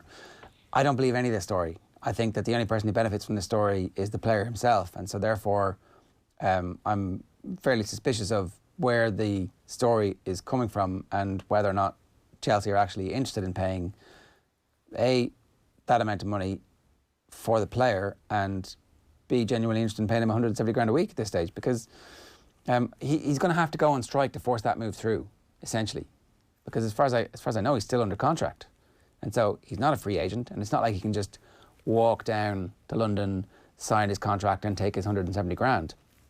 So he has to refuse to play for anybody other than Chelsea and force that deal through. And look, maybe he's at the stage of his career where he's actually happy enough to do that, safe in the knowledge that he is going to be an excellent goalkeeper for a number of years. And obviously he's going to get paid whatever the original deal was with Manchester United in the first place. So it feels like he doesn't have as much power as he thinks he does. And it's interesting that there's 2 separate stories from 2 separate publications about Dean Henderson this week. So it's interesting to think about who's actually feeding the information. Just on that story, kind of linked to it as well, Mundo Deportivo, and also reported by the Mail this week, said that Chelsea will try and sign Marc-Andre Ter Stegen from Barcelona, and they're prepared to offer Kepa as part of the deal. So that could be a pretty good move. Like, I mean, I'm not sure, are we hamming up this idea that perhaps Kepa and David De Gea will be better off going back to Spain and they might suddenly play better? I'm not sure if Barcelona would subscribe to that theory, but certainly if they got Marc-Andre Ter Stegen back the other way, Chelsea would suddenly look in a much better position defensively and between the sticks for next year. Here's one for you. Here's a proper deal or no deal nugget. This is the sort of stuff that our slot thrives on. Leeds United owner Andrea Rajasani says, "We'll see," over bringing 33-year-old Uruguay striker Edison Cavani to the club following their promotion to the Premier League. Cavani left Paris Saint-Germain this summer after his deal ran out. Like, I know this is usually the bit where you go deal or no deal at this point, and you know, I'm a massive Edinson Cavani fan. I think any club even the top echelons of England should be interested in them. But how fun would this be, Cavani at Elland Road? It would be great, to be honest. It's exactly the type of thing that slightly crazy, newly crowned champions do when they come up to the Premier League for the first time in a long time. They invest in superstars with name recognition and not quite take into consideration what impact it's going to have on the equilibrium of the team or the continuity of the team. Case in point, recently, Fulham, Villa, who both completely upset what was a winning formula by massively investing in a whole slew of players. Instead of like, okay, let's bet in here, let's buy 3 players and see how they improve the team, and then we can add 3 more players if we need to at the winter transfer market and do it that way. It was like, no, let's get 10 players in, let's completely rip things up and let's lose all our continuity. So if I was Leeds, I wouldn't be changing that much. I mean, maybe one player like Cavani comes in and that's great, and he plays 26 league games next year and he rests for 12 and you don't play him in any of the cup matches. And so you get like a really good return in terms of the minutes played. But he's at that stage of his career where like he's going to be on mega money everybody's going to be looking at him. And are you going to get the return for that mega money? I'm not sure. No, you absolutely won't. That's for sure. Speaking of that, just and the final thing to round up on, Arsenal and the Pierre-Emerick Aubameyang scenario is reaching ahead, I think it's fair to say. Can we just go back here on that point about Aubameyang? Yesterday you came up with a fairly amazing stat about how they had created the same number of chances as Norwich, and they were like... Less than Watford. So less than Watford, and that was like 16th in... Yeah. Okay, so just to explain exactly what this stat means to me, right, in my head, they've got the 16th worst attack in terms of creating chances. They are about 20 goals clear of Watford. There's one reason for that. They have Aubameyang. They need to pay him $500,000 a week and beg him to stay, because they're not creating the chances the way they used to, where it was like 12 chances a game and they'd score 4 and it was like, oh wow, what a great team, where they were trying to walk the ball in and they were like one of the most beautiful teams that we've ever seen. That's not what Arsenal are like anymore. So they absolutely are completely screwed in the way that I can't think of any other team. Maybe Manchester United and Bruno Fernandes now are as utterly reliant on him, given how transformative he's been for them since he's arrived. But like, get him on, sign whatever, give him more money. 250 grand a week plus bonuses is what the Telegraph have reported this week as their contract. You suspect that if you're Aubameyang, you can probably negotiate a bigger fee than that, especially if they manage to offload the Mesut Ozil cash. Probably won't be able to do that. In terms of being completely screwed, I think you're right. That's my hunch as well. But they do have Martinelli coming up, who is supposedly the next great thing in terms of a Brazilian striker. So he could be the real deal, but he's not ready yet, and he certainly won't put out that level of output whatsoever. So that'll be interesting. Other strikers coming to the Premier League then. Kai Havertz is meeting with Bayer Leverkusen today, and that's going to be, that's old news at this point. And here's a really boring transfer for you to finish things up. Tottenham are going to sign Pierre-Emile Højbjerg. It's been reported for quite some time. They says that they're interested in signing him, but Everton have come in with an offer as well. But according to the Liverpool Echo, Højbjerg said to Everton, nah, don't want to join you. I'd rather go to Spurs. So there's your really boring inter-Premier League club transfer to wrap up our welcome back edition of Deal or No Deal. Well, that's a definite deal at the end to wrap that one up. We'll even give it its sting back any day now. It is 51 minutes past 8. We are hurtling towards the conclusion of our months-long now campaign to define the Mount Rushmores of each county, and we've got Dublin's coming your way in about 10 minutes' time. But this weekend, Irish MMA prospect Rhys McKee makes his UFC debut over in Abu Dhabi as the UFC Fight Island takes place. McKee has been given just 6 days' notice of the fight. Yesterday, he caught up with Owen. Rhys McKee, you are very welcome back to the show. How are you? Yeah, we chatted last time, and I suppose we talked about this all this happening, and here we are catching up on it. Yeah, I'm good. I've been a whirlwind a few days, and happy to be here. Did you ever think in a million years your arrival at the UFC would happen the way it happened this week? Probably not. It's a conversation we've had. I suppose you never really know how it's going to come, but this has probably been one of the last ways I would have predicted it to come around. So over the last couple of weeks, are you keeping yourself fresh? Are you keeping yourself primed in the off chance that something like this might have come up? Because we've seen the volume of fights that are coming along at the moment. Yeah, we kind of knew, something could come up, even if it wasn't UFC. And I know Cage Warriors would have had something coming, so we were very adamant to stay ready, as we kind of always are. So a select few have been doing private stuff, and I mean it's helped us now. It means we're able to say yes and not know it's such a good opportunity. How close to a camp has lockdown been for you? They say that you've got to stay ready all the time in this game. Were you staying ready? Yeah, staying ready. Again, we don't really do fight camps, so to speak. I would never have a dedicated 8 weeks and then 8 weeks off or nothing like that. So, I mean, we've been working hard, and again, that's the evidence will be that I was able to say yes to this opportunity. Are you on Fight Island right now? Yeah, we're in Abu Dhabi right now. We arrived last night at 11 o'clock local time, so had a nice sleep in this morning, but yeah, it's nice. What's it like over there? Roasting. It's very warm. The room's nice and cold, and 42 degrees, and then you open the window and you just feel the heat coming in. So I don't know if we'll ever take in, because we're actually here for quite a short time, but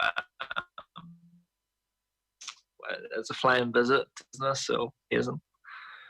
How much of this island is totally for the UFC? Is it essentially when you walk on, you can do nothing else essentially on that island? Yeah, well, we're in a 2-day quarantine, so we definitely can't do anything else. Right. But even when we were coming here from the airport, there was a police escort. There was coned off zones coming to this exact part. So there's absolutely no chance that there's anyone here that's not meant to be here. So yeah, it's amazing. It's some setup for the fighters and the UFC. Yeah, it's extraordinary, really. The only thing that really is kind of coming close to it on that level is the NBA and their bubble in Orlando at the moment. So how do you get tested immediately when you get in? Are you going to get COVID tested a couple of more times before the fight? And how is that going to be looked after? It's a very unusual setup for a week going into a fight. Yeah, like even since we got the call on Saturday, we've been tested. The full corner team have been tested also. We arrived last night, tested again.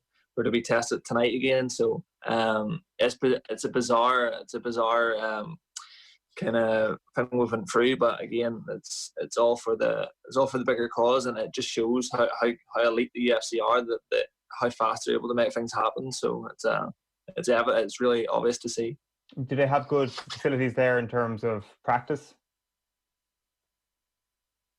Yeah, like they're going to sort out everything. So our room's going to be matted out for private training sessions. If you need food, it gets shipped to your door. Whatever you need, they'll do it. And there's a number to call. And they really are top of the game, and it's so obvious to see when you're here. And yeah, it's fantastic. How much has this week been about coming to terms, I guess, with what will hopefully be a really long and successful UFC career? Because obviously the first thing you look at is, right, there's a fight to be filled and you're straight in, but there's also a 4-fight contract on the table, right? So this is about a medium-term conversation rather than just about this weekend. Yeah, I think for now we have time to focus on the fight and get the fight out of the way, and then after that we'll think about the contract. As much as it's amazing and we do acknowledge like what's in place, it's fantastic. There's still business to be done. I'm not here just to get the contract. I'm here to win the fight and then have a strong contract as well. So yeah, I mean I do acknowledge it, but I think next week we'll have a real think about that and acknowledge it more. How will it be for you fighting in front of no fans? Is it going to be a different scenario for you? Because I'd imagine having a massive support at your back is something that gives you an extra 10% in the later stages of a fight. I think, that the drive I have of fighting in the UFC, live on BT Sport, live on ESPN, with a whole country, loads of countries behind me, will be more than I ever need. As much as it's not a live fan arena, it'll be, I know they're there with me and I know they're watching, so I don't think that'll be an issue in any way. I think I'll only be more tenfold. It seems like excitement is the main emotion at the moment. Yeah, excitement. We've had every emotion over the last 4 or 5 days. Excitement, definitely the main one. I was saying to the coaches that they'll probably not all realise what happened until it's over. So it's about enjoying every moment and taking it in. But again, we're not just here to get the tracksuits and get the t-shirts. We're here to win a fight and put on a performance of a lifetime. Talk to us about Khamzat Chimayev. He's your opponent this weekend. We saw in the video of Graham Boylan that you obviously weren't overly aware of Chimayev at the time. I presume that's changed over the last couple of weeks, and you've got to know him pretty well over the last couple of days, I should say. Yeah, it's not a disrespect thing. I don't watch any real UFC fights. I maybe watch main events, and even at that, it's only highlights. So to say I didn't know him wasn't a lie. But it's no disregard to what he's done or what he does. I know he fought 10 days ago, and there's massive hype behind him. So it's a perfect fight. I'm maybe coming in the underdog by the bookmakers, but it's something I thrive in. I've been here before many times with short notice fights as well. So. Yeah, listen, he's dangerous. He's a good opponent, and he gets the eyes watching that I want to be watching. So that's really the main thing. I'll take that hype train and bring it over to my lane. How do your styles contrast? Yeah, well, he's it's obvious to see his game plan will be a bit different to my game plan. He's going to try and hold you down, hold you up against the cage, and beat you up a bit. Where I'm going to try and do it in the open. I feel I'm unorthodox. I'm very hard to hold. I'm hard to catch. You have to catch someone to get them down first. I'm light in my feet, so I think I have a good style here, and I think it's going to create a lot more problems than people are going to be thinking. So, but that's for me to prove and for them to watch and become a Rhys McKee fan after. He was only out last Wednesday beating John Phillips. Does that turnaround give you a bit of extra hope? Well, not necessarily. It doesn't give me more or less hope. It is what it is. I don't think it. Depends what he's been doing after his fight. Has he been celebrating? Has he been training hard? Who knows? But we'll find out Saturday night again, and there'll be no secrets left after that. Everybody will know what happened, and it'll be fun. It's interesting that you said you've been through this sort of process before, where you've had a fight come up at late notice. What is the psychology around that, and is there anything you learned from your previous experiences with short notice that you've managed to implement this week? Yeah, well, I think it's just a credit to us as a team, and having confidence and staying ready. What we were able to do, my pro debut was the exact same. I think it was 6 days as well. I would need to look it up, and it was up 2 weights. And we got ridiculed for taking that fight. It was going to be, I was going to get this, that, and another done to me, and I won the fight pretty handily too. So just confidence in knowing that we've done this before and we live for this type of stuff. Again, you can't say you want the UFC and the UFC calling you say no. So it's just a testament to us sticking to our word. That's a good point. I get the feeling that you really thrive under the underdog tag, and when you saw that the bookmakers are writing you off, you actually kind of love that. Yeah, well, I'm not here much. A lot of times when I was fighting in Cage Warriors and Bama and stuff, it was Rhys McKee will walk this guy. It'll be very easy fights, and even the Hack and Foss fight, people, I was the heavy favourite, and I think that's maybe a tougher position to be in when you have a full arena behind you, and they all just expect you to win so much.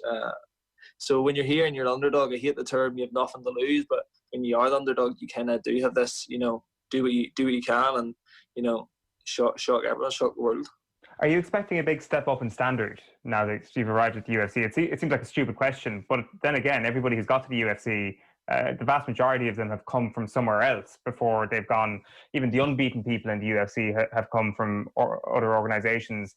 So it makes sense that there should be a step up, but at the same time, other organizations have got such good reputations producing world-class fighters. Yeah, well, nobody's here for no reason, True. I believe there's 4 or 5, and these top divisions are UFC caliber. They just need to get the right finish and the right win, and then they're there. So, to be honest, I don't. We're talking, and once we're talking in the top 3, top 4 in the world and the UFC, then maybe yes. But we're talking no. In the UFC, I don't think there's going to be an immediate change in level. Again, I'm UFC ready. I have been for a while. So no, I don't expect a massive level jump, but it's good to be here. Absolutely. So what happens the next couple of days? What's your schedule for the couple of days that run into the fight? Yeah, well, so we have a 48-hour quarantine, where we'll be tested, I think, twice more. Other than that, training, sleeping, resting, watching Netflix, just relaxing, really, and getting ready. Can you train in quarantine? Yes, so we can get mats in our room and train just with our coaching team. So yeah, our hotel room will be a gym / cinema / eating room, all of the above. So your 48-hour quarantine will end on Thursday night. So correct. Then you'll be able to check out the venue, weigh in on Friday, all that sort of thing. I believe so. I think, well, when we're out of that, sorry, the door is going. When we're out of that, we will have weigh-ins to do, media to do. So it's going to be pretty hectic. Just one final one then. Rhys McKee versus Khamzat Chimayev this Saturday. How is it going to go? Yeah, Rhys McKee will finish him and shock the world. Great stuff. Well, very best of luck, Rhys. Great chatting to you again. Congratulations. And I can tell that you're absolutely buzzing for it. So get out there and hopefully it's a good night for you. Thank you so much. I appreciate it. That's Rhys McKee there talking with Owen yesterday from Abu Dhabi, where he's quarantined ahead of his fight on Fight Island in the UFC at the weekend. Now, we're nearly there. Dublin's Mount Rushmore with John Duggan and Brian Kerr is coming up after the ads here on OTB AM this morning. First, though, we want to tell you about a brand new series that's coming to you very soon from Sayat and OTB Sports. Have a look. OTB AM. This is OTB Sports Radio. Mickey, people will know you for movies, obviously for acting, a world-famous actor, but people might not know that you've had a long career and life in boxing also. Maybe as much as acting, you've had a career in boxing. Well, let's put it this way. It's been long enough where I failed my physical twice, 20 years apart. Then the third one, wait a minute. Then the third one, I passed with flying colors. How did you start, Mickey? Like what age and what made you get into boxing? Truthfully, I was walking to school with this Italian kid named Jimmy Rizzo, and I noticed when I walked to school with him, these guys wouldn't even look at him. And then I kind of told him about what happens to me every day. Yeah. So he said to me, when after school, I want you to come into my backyard because I'm going to show you how to fight. And he's taught me how to hold my hands up and get a speed bag. And I really liked it a lot. And then amateur fights. I think I was fighting at like welterweight. You had an amateur record. I've read 27-3. Yeah. Very impressive. Well, the three were disqualifications. Actually. Do you remember why you got disqualified? One, yes, for hitting behind the head. One for hitting low, and one for pushing the referee. Launched Kilmuckle Crokes, a group with Ballybrack. The birthplace of Sean O'Mass, are one of our best ever teaching. Paul Howard, myself, Adrian Kennedy, we're all from the same neck of the woods in Ballybrack in South Dublin. I love the city. I love Killarney Bay, I love Dollymount, I love Howth Head, I love the bars, I love walking around this beautiful city.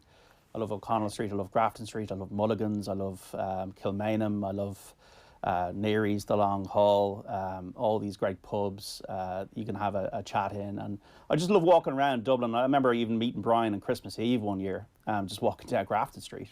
And you say, how are you, Brian? And I love inhaling the city and walking around the shops and the restaurants and just speaking to people. And it is a beautiful city. It's a great city, and it's delivered, lads, some of our greatest sporting legends in Ireland. Obviously, it's the capital, from the north side, from the south side, and it's just a place that's very dear to my heart. I love the Twin Towers. Probably my favourite symbol of Dublin are the Twin Towers, the Poolbeck Stacks, and it's somewhere I'm just, once again, not overtly, I'm probably more of a Clare head in my public persona with the Clare Hurlers, but I do have a huge grow for the Dublin footballers and the soccer team. Okay, so we've established the credentials of our selectors 100%. The way this is going to work is John gets to pick his four and Brian gets to fix it. That's the kind of the way that it's worked so far. Brian, if we'd asked you just for your four, with no kind of rules or regulations or guidance, in terms of your own sporting life and sporting heroes, if you were asked to put four people on a sports Mount Rushmore for Dublin, who would they be? Well, I mean, I'd be slightly older vintage than John, and I just like to comment on some of the stuff he said there in relation to the various hostelries around Dublin. They sound great. I wish I had gone to more of them, and I intend to in the future, John. I know a few of them all right, but I think you've had a bit more time around town when I was traipsing Brian, you were around. too busy managing Ireland, things like that, I'm going to Daily Mount and talk in various grounds, some little town in the... Anyway, straight off, I would go with... There was four Dublin sports people that I would consider as heroes and should be on Mount Rushmore. And I'd have to say that these are kind of going back a little bit. I would imagine John would go for a more recent vintage, but I consider this based on my kind of life following sport. And I would go with Johnny Giles. I would go with Kevin Morton. I would go with Michael Carruth and Eamon Coughlin. And if you wanted me to justify any of them, John is laughing. The fact that three of them lived quite near Drimnagh might be a clue, but I think in Eamon Coughlin's case, he was a pal of mine. We played football and so on together, and we ran together. We ran for the same athletics club for a while when I was 13. But he went on to win the first World Championship. He won the 5,000 metres, the World Championships in 1983. But he was also the world record holder with an extraordinary time under 350, 349.78. He was European indoor champion. He was silver medalist outdoors, fourth in the Olympics twice. But haven't got over that and the huge disappointment of that 76 and 80 in Moscow to go and win those first World Championships, and the joy that I felt, and I think a lot of people at that time felt, anyone that had any interest in the Olympic Games had followed Eamon's travails, I suppose, at those two Olympics. When he finally won those World Championships, it was such a big deal. And then, later on, as a 40-year-old, he ran a sub 4-minute mile. Those 7 Wanamaker miles. He was chairman of the boards in America. That went on for years. He seemed to be just winning event after event, major events in America. So for that reason, and given that I think there should be an inclusion of someone, we've had a great history in athletics. Ronnie Delaney was probably one of my first ever heroes. We can't get into this because he's not a real dub. I think he's a Wicklow. He is, he's a Wicklow. But Ronnie Delaney was my first hero. Having won that, and we didn't know what it was for, but when we were sent for messages, we were always told, will you hurry up? And the phrase was, "Who do you think I am, Ronnie Delaney?" And it wasn't until the kind of early 60s I began to realise who this person was that had won the gold medal at 1,500 metres in Melbourne in 1956. But I think for that reason, and our history, and Bob Tisdale, our history in athletics, that has continued to current day, and the likes of John Tracy and his silver medal, and all for all that history we have in athletics. I think we have to have an athlete in that. Go for Eamon. Michael Crute is an obvious one for me. If you want me to expand on the reasons, again, it's the history of boxing in Ireland. We won 31 medals, I think, in sport at the Olympic Games. Every 4 years, everybody wants to know about the Olympic Games, what's happening, where are we going to get a medal, how are we going to get a medal. 16 of those have been in boxing, but the only gold medal we've won is Michael Crute. And in 1992 in Barcelona, when he won, it was sensational for me personally because of the background of boxing, but he was actually representing the Drimna Boxing Club, which my father was involved in the founding, and the hall is called after my dad. But having seen many of the other Olympic boxers down through the years, back as far as 64, Jim McCourt from Belfast, I saw Jim McCourt, and lots of the other ones, Hughie Russell, 1980. Then the much later, more recent ones with Katie Taylor, Paddy Barnes, Michael Conlon, John Joe Nevin, Darren Sutherland, Kenny Egan, Paddy, all those people. The 56 people, there was a gang of them in the 1 year. Gilroy, Caldwell, Soxbourne, and Fred Teeth got a silver. Michael Crute, Wayne McCullough on the one day, a silver and a gold. So that's why I would go for Michael. I think they've been so scarce gold medals for us in the Olympic Games. Kevin Morden, why would I go for Kevin? Extraordinary career. Again, I knew Kevin when he was young, playing with Rangers in Bushy Park. I was managing schoolboy teams against Rangers, and I saw this talented player, centre back. He played in a great team. I remember the manager of the team, Noel Quinn, lovely man. But Kevin had this extraordinary career, and I saw him playing for Good Counsel, which was my local team down on Galtymore Road in Drimna.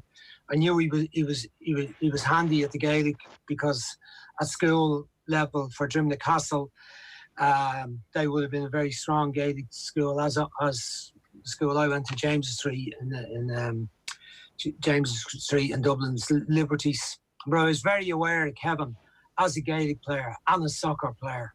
But to do what he did, I mean, I don't think anyone's going to repeat what Kevin Moore did in terms of playing, 71 matches, 71 caps for Ireland. He went to 2 World Cups. he played for Manchester United. He played about 450 games at the top level of soccer for Manchester United, Blackburn Rovers, Sporting Gijón. As I said, 71 caps for Ireland, 2 All-Ireland medals for the Dubs. And he was part of that glorious era of the Dubs, those Kerry Dublin battles. And he actually, I remember him coming home one time and playing in one of the matches when he was a Manchester United player, playing in the semi-final, I think in around the 77 period. And Alex Ferguson going to match couldn't believe what he was seeing, because Alex Ferguson was his last manager at Manchester United. But just an extraordinary career. And I think John Giles, I don't think I need to expand too much on John's career. People are probably very familiar with it now, and it is more his recent part in Irish sport and Irish football and Irish media. But, I go back to when he was playing for Leeds United back in the period 65. From that on, after he left Manchester United with a cup medal. And then he was the player we could go and see playing for Ireland. Not too often, there wasn't many internationals those days, but he was a brilliant player, great player with a top team for years and years and years. And then his career continued as a player manager. Eventually came home and played in Ireland, played for Shamrock Rovers, player manager at West Brom, and he hugely influential person on Irish football in terms of inspiring other people to play the game and in showing people how to play the game as he played it himself, and then as an analyst of the game, as he's been for so many years, a supreme analyst and an analyst with a great mind of the game, and very principled on how the game should be played too. Yeah. So they're sections. I mean, there's loads of other people. I'll maybe discuss them after when John talks or whatever. But I mean, they were fine line decisions on a huge number of people. But I had to come down to those 4. Some of them are personal reasons, some are geographic reasons, some are because I like the idea of a spread of sports, because my life has been about love of sport and different sports and the joy of us, Ireland having winners, Dublin having winners. No, 100%. And I get that it's an unbelievably difficult decision to make. I wondered if maybe Damien Duff or Robbie Keane, because of your own personal connection with them and the success that they had at underage level, and then also the stratospheric successes they had where they reached world-class level, if they might have made your mind. And I presume they're pretty close to it. Of course, look, I had to weigh up on the football side of it, the qualities and the careers of, Paul McGrath, another lad that lives close by, lives in Keeper Road in Drimna. Robbie, 67 goals in 143 matches for Ireland. Damien, the fact that I was personally involved with them kind of ruled them out for me, because I can't be objective in my evaluation of them, I would say. And you might say, well, hold on, but your mate Eamon Coughlin's on it. But that was different. I wasn't involved in the athletics. I was only involved in athletics, for that period up until I was about 15. I had to make it, though I ran for the school until I was 17, but I wasn't directly involved in it. Paul McGrath, Liam Brady, Liam Brady's such an extraordinary career. Going from Arsenal to Juventus and being a top notch in the Italian football, winning leagues with Juventus. One of the really truly great players of European football. So they're difficult calls on the football side for me. But I just think in the longevity of John Joy's career, I mean, John still played for Shamrock Rovers when he was 40, but memory serves me right, he was still playing for Ireland when he was 36, 37. And he was the main man, he was the main player. He controlled the game, he had a vision of how the game should be played, but he made the other players play to the way he wanted the game played, and they seemed to gain confidence of him. He controlled the tempo of international football when we hadn't got a lot of brilliant players.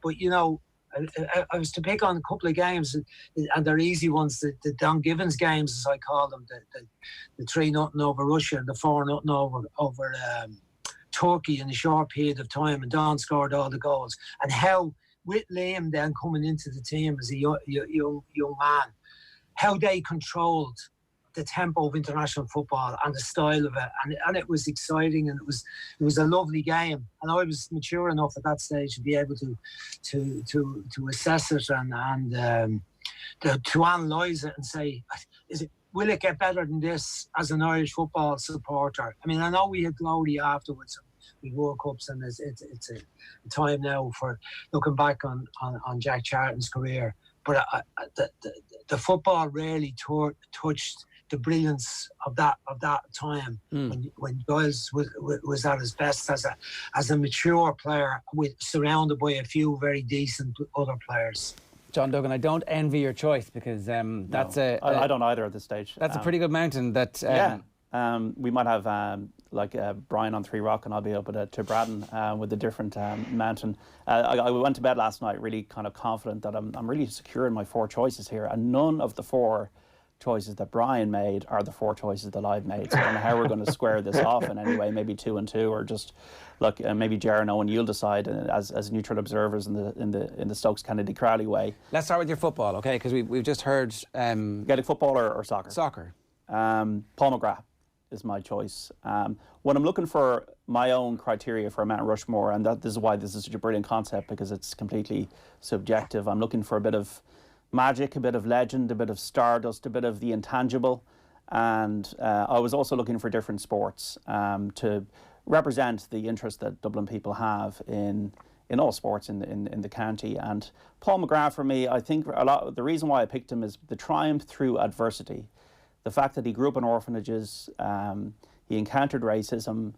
He had a very, very tough upbringing, Paul McGrath, really tough upbringing. Vincent Hogan chronicles it beautifully in Back from the Brink. I was reading it last night, and it's such a harrowing time that Paul had growing up in Dublin and living in orphanages around Dunleary, and to be able to then make the progression from Dalkey United with Billy Behan charting his progress. Then he spent a tough time in Brendan's, got out of that, went to Pats, and then went over to Manchester United. And to be able to come through that, and obviously the battle with alcohol that he had through his life, to be the FA Cup final man of the match in 1985, and then I think was our best player in the 1990 World Cup. He was International Player of the Year in that year, 1990.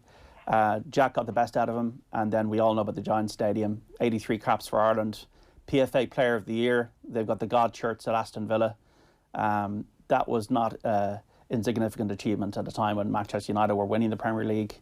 Like for Paul McGrath, only Liam Brady and Roy Keane were the fellow PFA Players of the Year. He was on the Team of the Year twice. And I just think Paul McGrath, the way he battled through the adversity that he had to overcome, makes him the choice on my football mountain, one of the 4 choices. I completely understand why Johnny Giles would be on Brian's 4, because Johnny is the godfather of the game in the country, not only the capital and the county, like Leeds, Man United, Republic of Ireland manager and player, all those years in the RT studio. Robbie Keane, record caps, record goals. Damien Duff, Richard Dunn, David O'Leary, Frank Stapleton. Liam Brady going over to Juventus and winning the Scudetto twice. Yeah, like with the winning penalty in 81 after being PFA Player of the Year with Arsenal. There's so many of them. You could have actually a Mount Rushmore for football players, but I've gone for Paul because I just think Paul came through all of the tough times that he had and has become a legend, I think, and that's why he's on my mountain. I can't in any way. Paul McGrath's my favourite footballer, so like, I'm behind that selection. Brian, there's a generation of listeners and watchers this morning who were like, how good was Paul McGrath? Like, they don't really have that much to compare him to because they haven't seen him in modern times. Like, is Virgil van Dijk the nearest? Yeah, I think his style, it's a great choice by John. There's no dispute. Again, Paul is one that I feel close to because geographically he lived in Drimna, his mum lived in Drimna, and of course he played for St. Pat's, So I didn't see a lot of him playing at Pat's at the time. I was involved with Shelbourne, managing the B team. But I was aware of him because I saw him playing for Dalkey. I actually managed a team against him one Sunday morning. I was player manager of CYM in Terranure, and he was playing against our second team. And I couldn't believe it when I saw him in this match. The match finished up with 3-3 draw. It was quite an insignificant fixture in the Leicester Senior League history. But for me, it was significant because I saw this elegant, beautifully balanced athlete playing in the middle of the field in a very low-level football. And I'm going, what is he doing playing at this level? Unfortunately enough, in another match I saw him later in the season, represented the match, Charlie Walker of St. Pat's was their manager at the time, Lord rest Charlie, great guy, great character. He signed Paul the next day after that final of the... wasn't the Oscar Traynor Trophy? I think it was the Oscar Traynor Trophy. Anyway, he signed Paul, and from there it went on. And Billy Behan mentioned again. Billy Behan was the scout that signed Kevin Morgan, one of my choices. He was probably around at the time of John Giles too. But Paul, you asked me who was he closest to in style. I would say, he was a bit of Mark Lawrenson, Alan Hansen, Virgil van Dijk of the current Premier League centre halves. Anticipation, reading of the game, calmness under pressure. Incredibly, seemed to be able to do it without training very much. That sort of always seems to come across when you hear Paul talking about his time or other players that played with him. It's about he didn't seem to train very much. He went in and did a little bit in the gym every day. And various managers, Alex Ferguson probably didn't put up with it, but in his time at Aston Villa, Graham Taylor was the one who saved him, Yeah, but they allowed him to have his own type of regime, which probably wouldn't go down well with the newfangled modern game and the influence of this strength and conditioning coaches and so on. But he just went out and did it with the minimum amount of training. He was able to put on these incredible performances, be it international level or club level. So, and for all the reasons John talked about, his background and his life. I had the pleasure of managing one of his sons with one of the underage teams. Christopher played for me. And he was almost an exact replica of his father in terms of style and shape and movements and so on. But he just hadn't got the brilliance that his father had. And maybe it was hard for him to live up to the incredible career of his father, which is often the case. Yeah, of course. Okay, so you only have one soccer football selection, John, is that right? That's right, yeah. So let's do a golf conversation next, because where this fits in, where your selection fits in versus the chairman of the board, I think is going to be an interesting discussion. But go on, who have you got? Padraig Harrington was not the most talented golfer in the country by any means, but Padraig Harrington, he's my favourite sports person of all time in this country, and obviously he's from South Dublin, around the Rathfarnham area, the son of a Gaelic football player. Opened and closed driving ranges, was the hardest working, most resilient, most tough animal out there. And to win 3 major championships in 13 months, we got great golf courses in this country, but we never really had, we'd like Ryder Cup moments, Christy O'Connor, Eamon Darcy, Philip Walton. We got like Christy O'Connor Senior was a great player, never won a major. But apart from Fred Daly, 1947 to 2007, we'd never won a major. Padraig Harrington, I think, was the guy who, like Jack Charlton with soccer, put Ireland on the map with golf. We had all these tournaments coming over the last 20 years. In Mount Juliet, you had the Ryder Cup, the Cape Club. But Padraig Harrington winning that first Open Championship, I think, opened the door for Graham McDowell, for Darren Clark, for Rory McIlroy, for Shane Lowry. And Padraig Harrington did not have the talent, I would say, of Darren Clark, or even some of the other amateurs he was playing against. But through sheer will, through deconstructing his swing with Bob Torrance, through finishing second 29 times, Padraig Harrington willed himself to the top of the game. Beat a field including Tiger Woods in 2007 at the Open. Tiger Woods won the PGA the following month and was second in the other 2 majors. This is a global game played from the likes of Fiji to Argentina to America, where it's huge, golf is huge. And to win 3 major championships in 13 months, 3 more than Lee Westwood, who was world number 1, 3 more than Luke Donald, who was world number 1, 3 more than Colin Montgomery, 2 more than David Duval, 2 more than Justin Rose, as many as Vijay Singh, to win the Open like he did at Carnoustie, to win it by 4 shots the following year with that incredible 5-1 on the 17th, and to whip the field. And then the following month, a European had not won the PGA Championship in America since 1930, since Tommy Armour. And to face down Garcia the way he did with 266s and that snaking putt, this guy for me was just representing Ireland on the global stage and winning. And that's why, for me, Padraig Harrington is right up there and is on my mountain. You know, it's really hard to compare and contrast one sport's achievements with another. Like, when you think back to Eamon Coughlin, like, that was middle distance running in America. It was kind of before sprinting had become America's favourite athletics sport. It was like, it was the main thrust of it. And Coughlin was like the sexiest and the most high profile and the coolest in America. And here we have Harrington facing down Tiger Woods. It's I can see why these are difficult choices, Brian.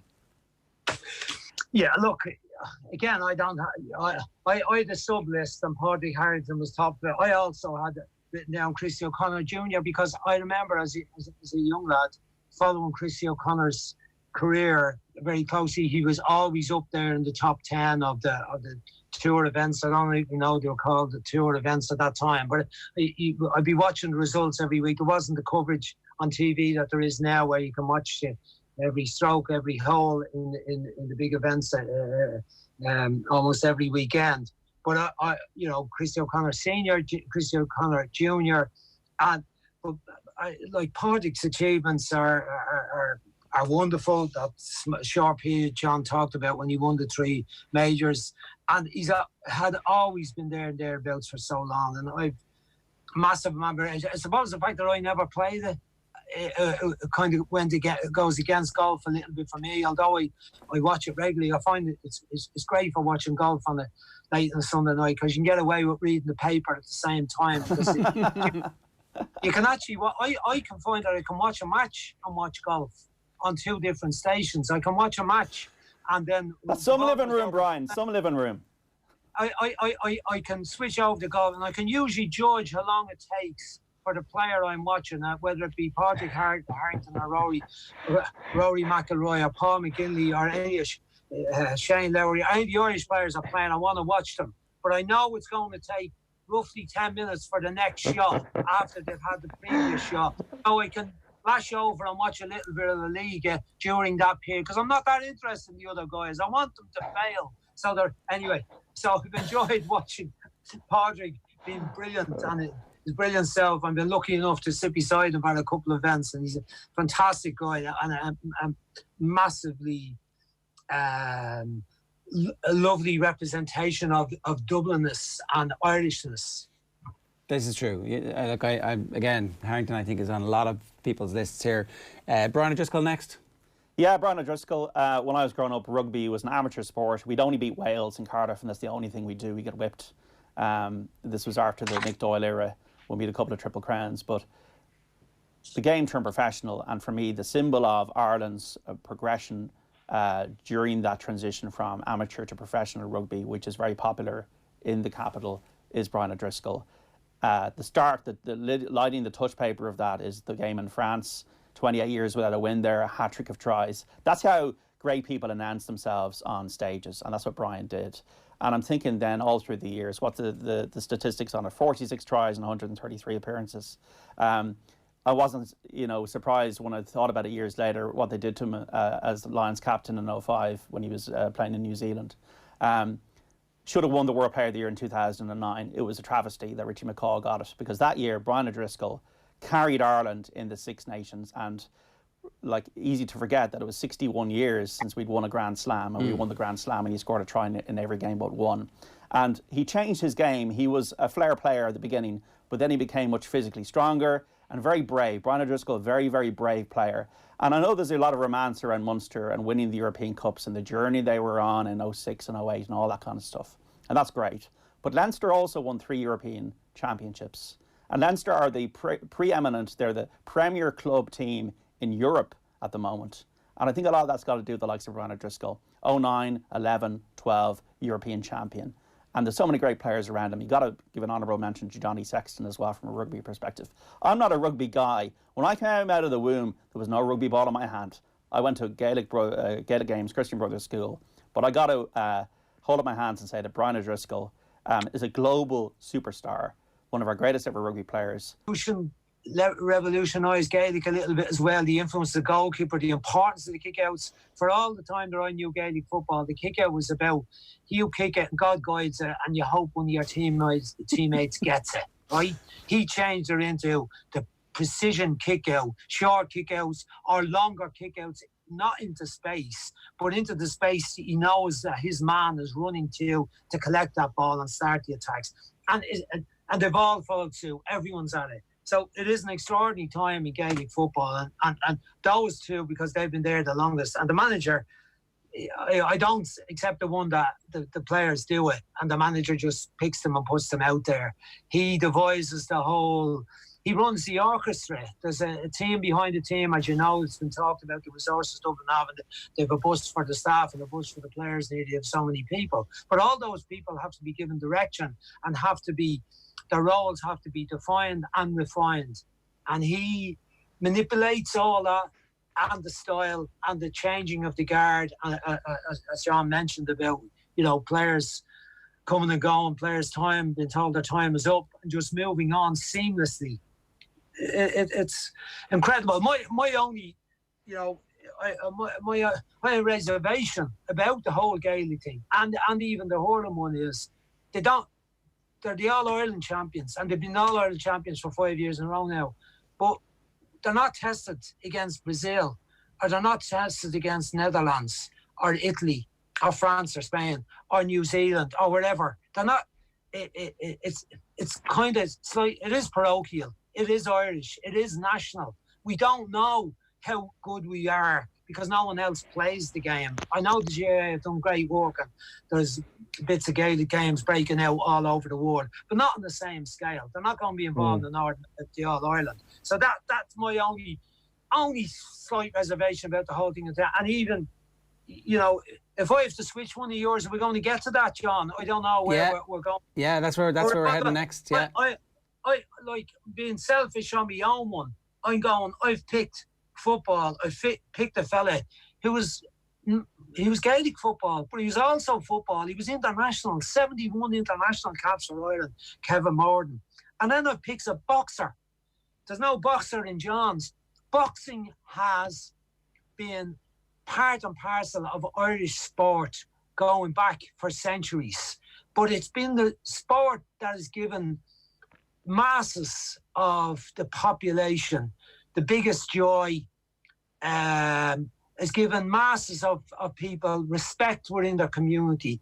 And it's given Ireland people like Barry McGuigan and Bernard Dunn and Steve Collins, who we've all admired their achievements as professional boxers, some of them as amateur boxers, the likes of Mick Dowling and people like that.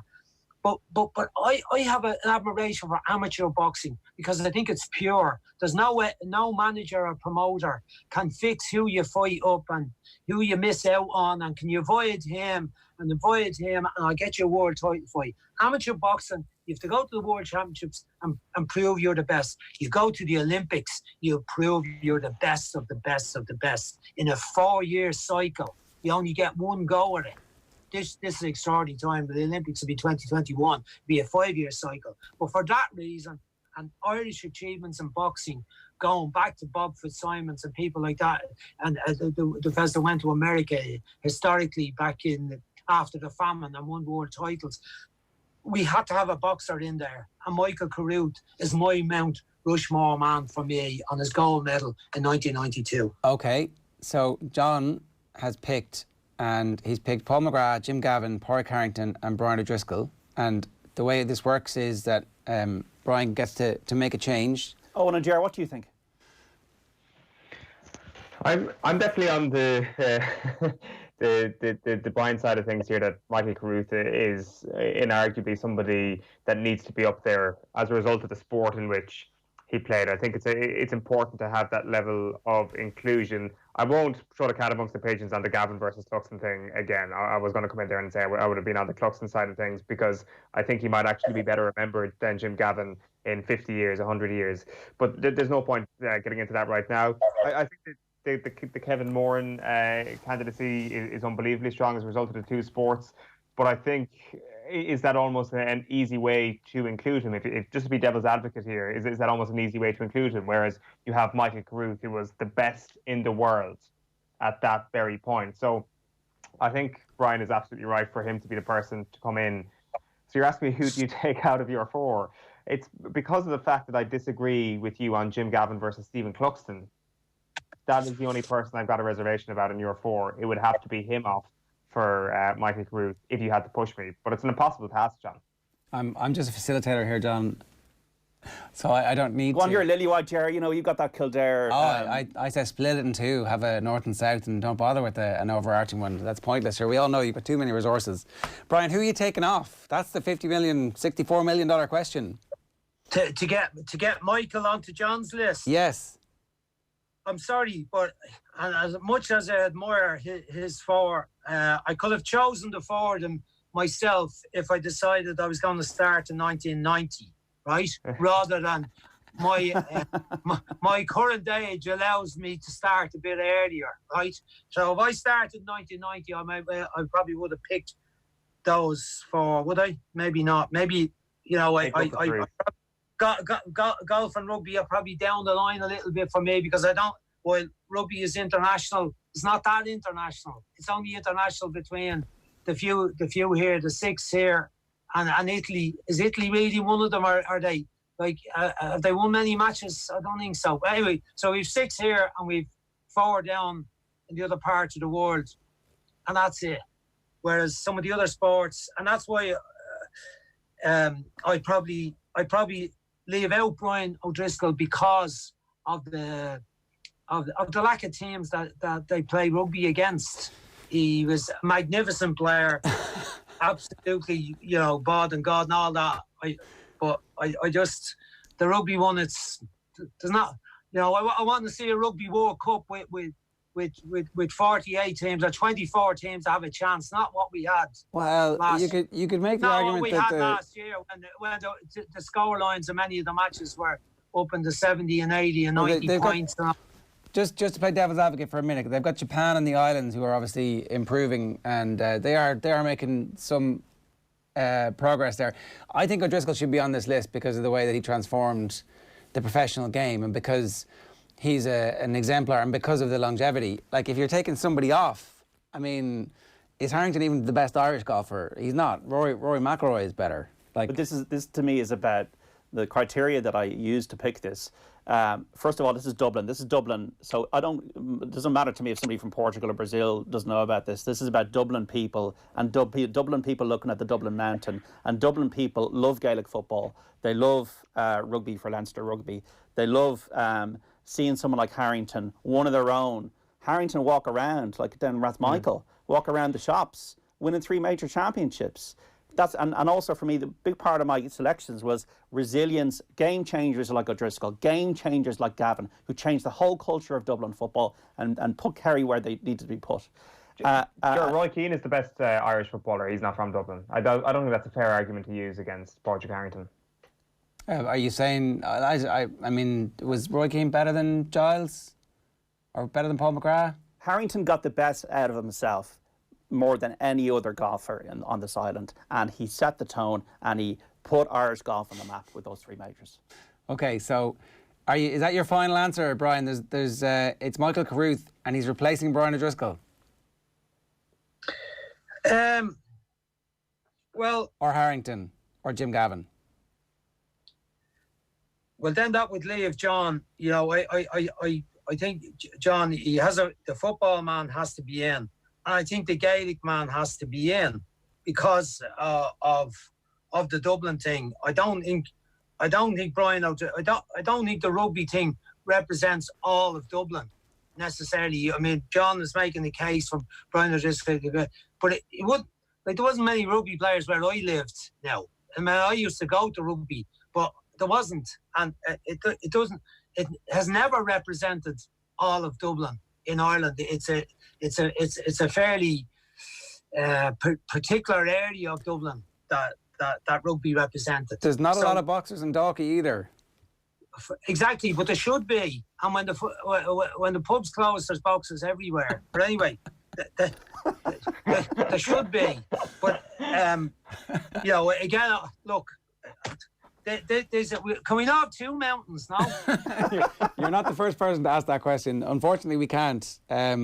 Look, if it's coming down to a choice between O'Driscoll and Harrington, it's a very difficult choice to make. I mean,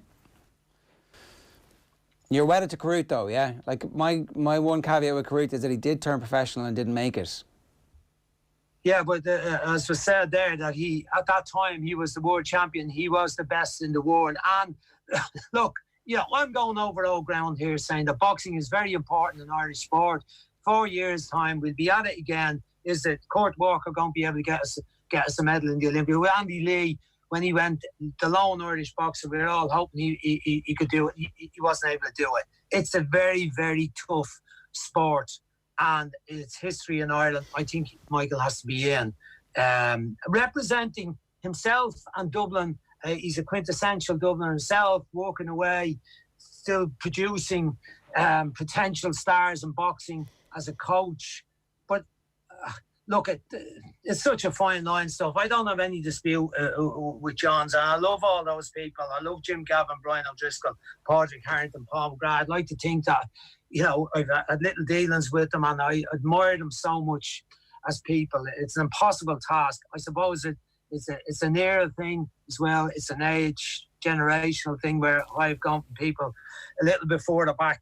And I'm quite happy to accept the jury's vote on this one. Okay, so honestly, I'd have no dispute on any of that. On Paul McGrath ahead of John Giles, I just gave an opinion of a different time because I saw a lot of John Giles playing, and I knew his influence on Irish coaching and Irish young Irish coaches who wanted to have a future in the game.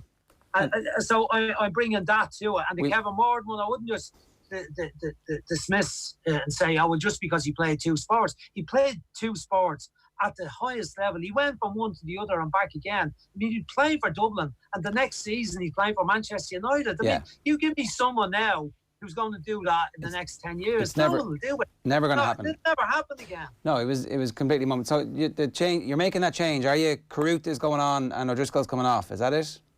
Yeah, but don't tell Brian. I like him.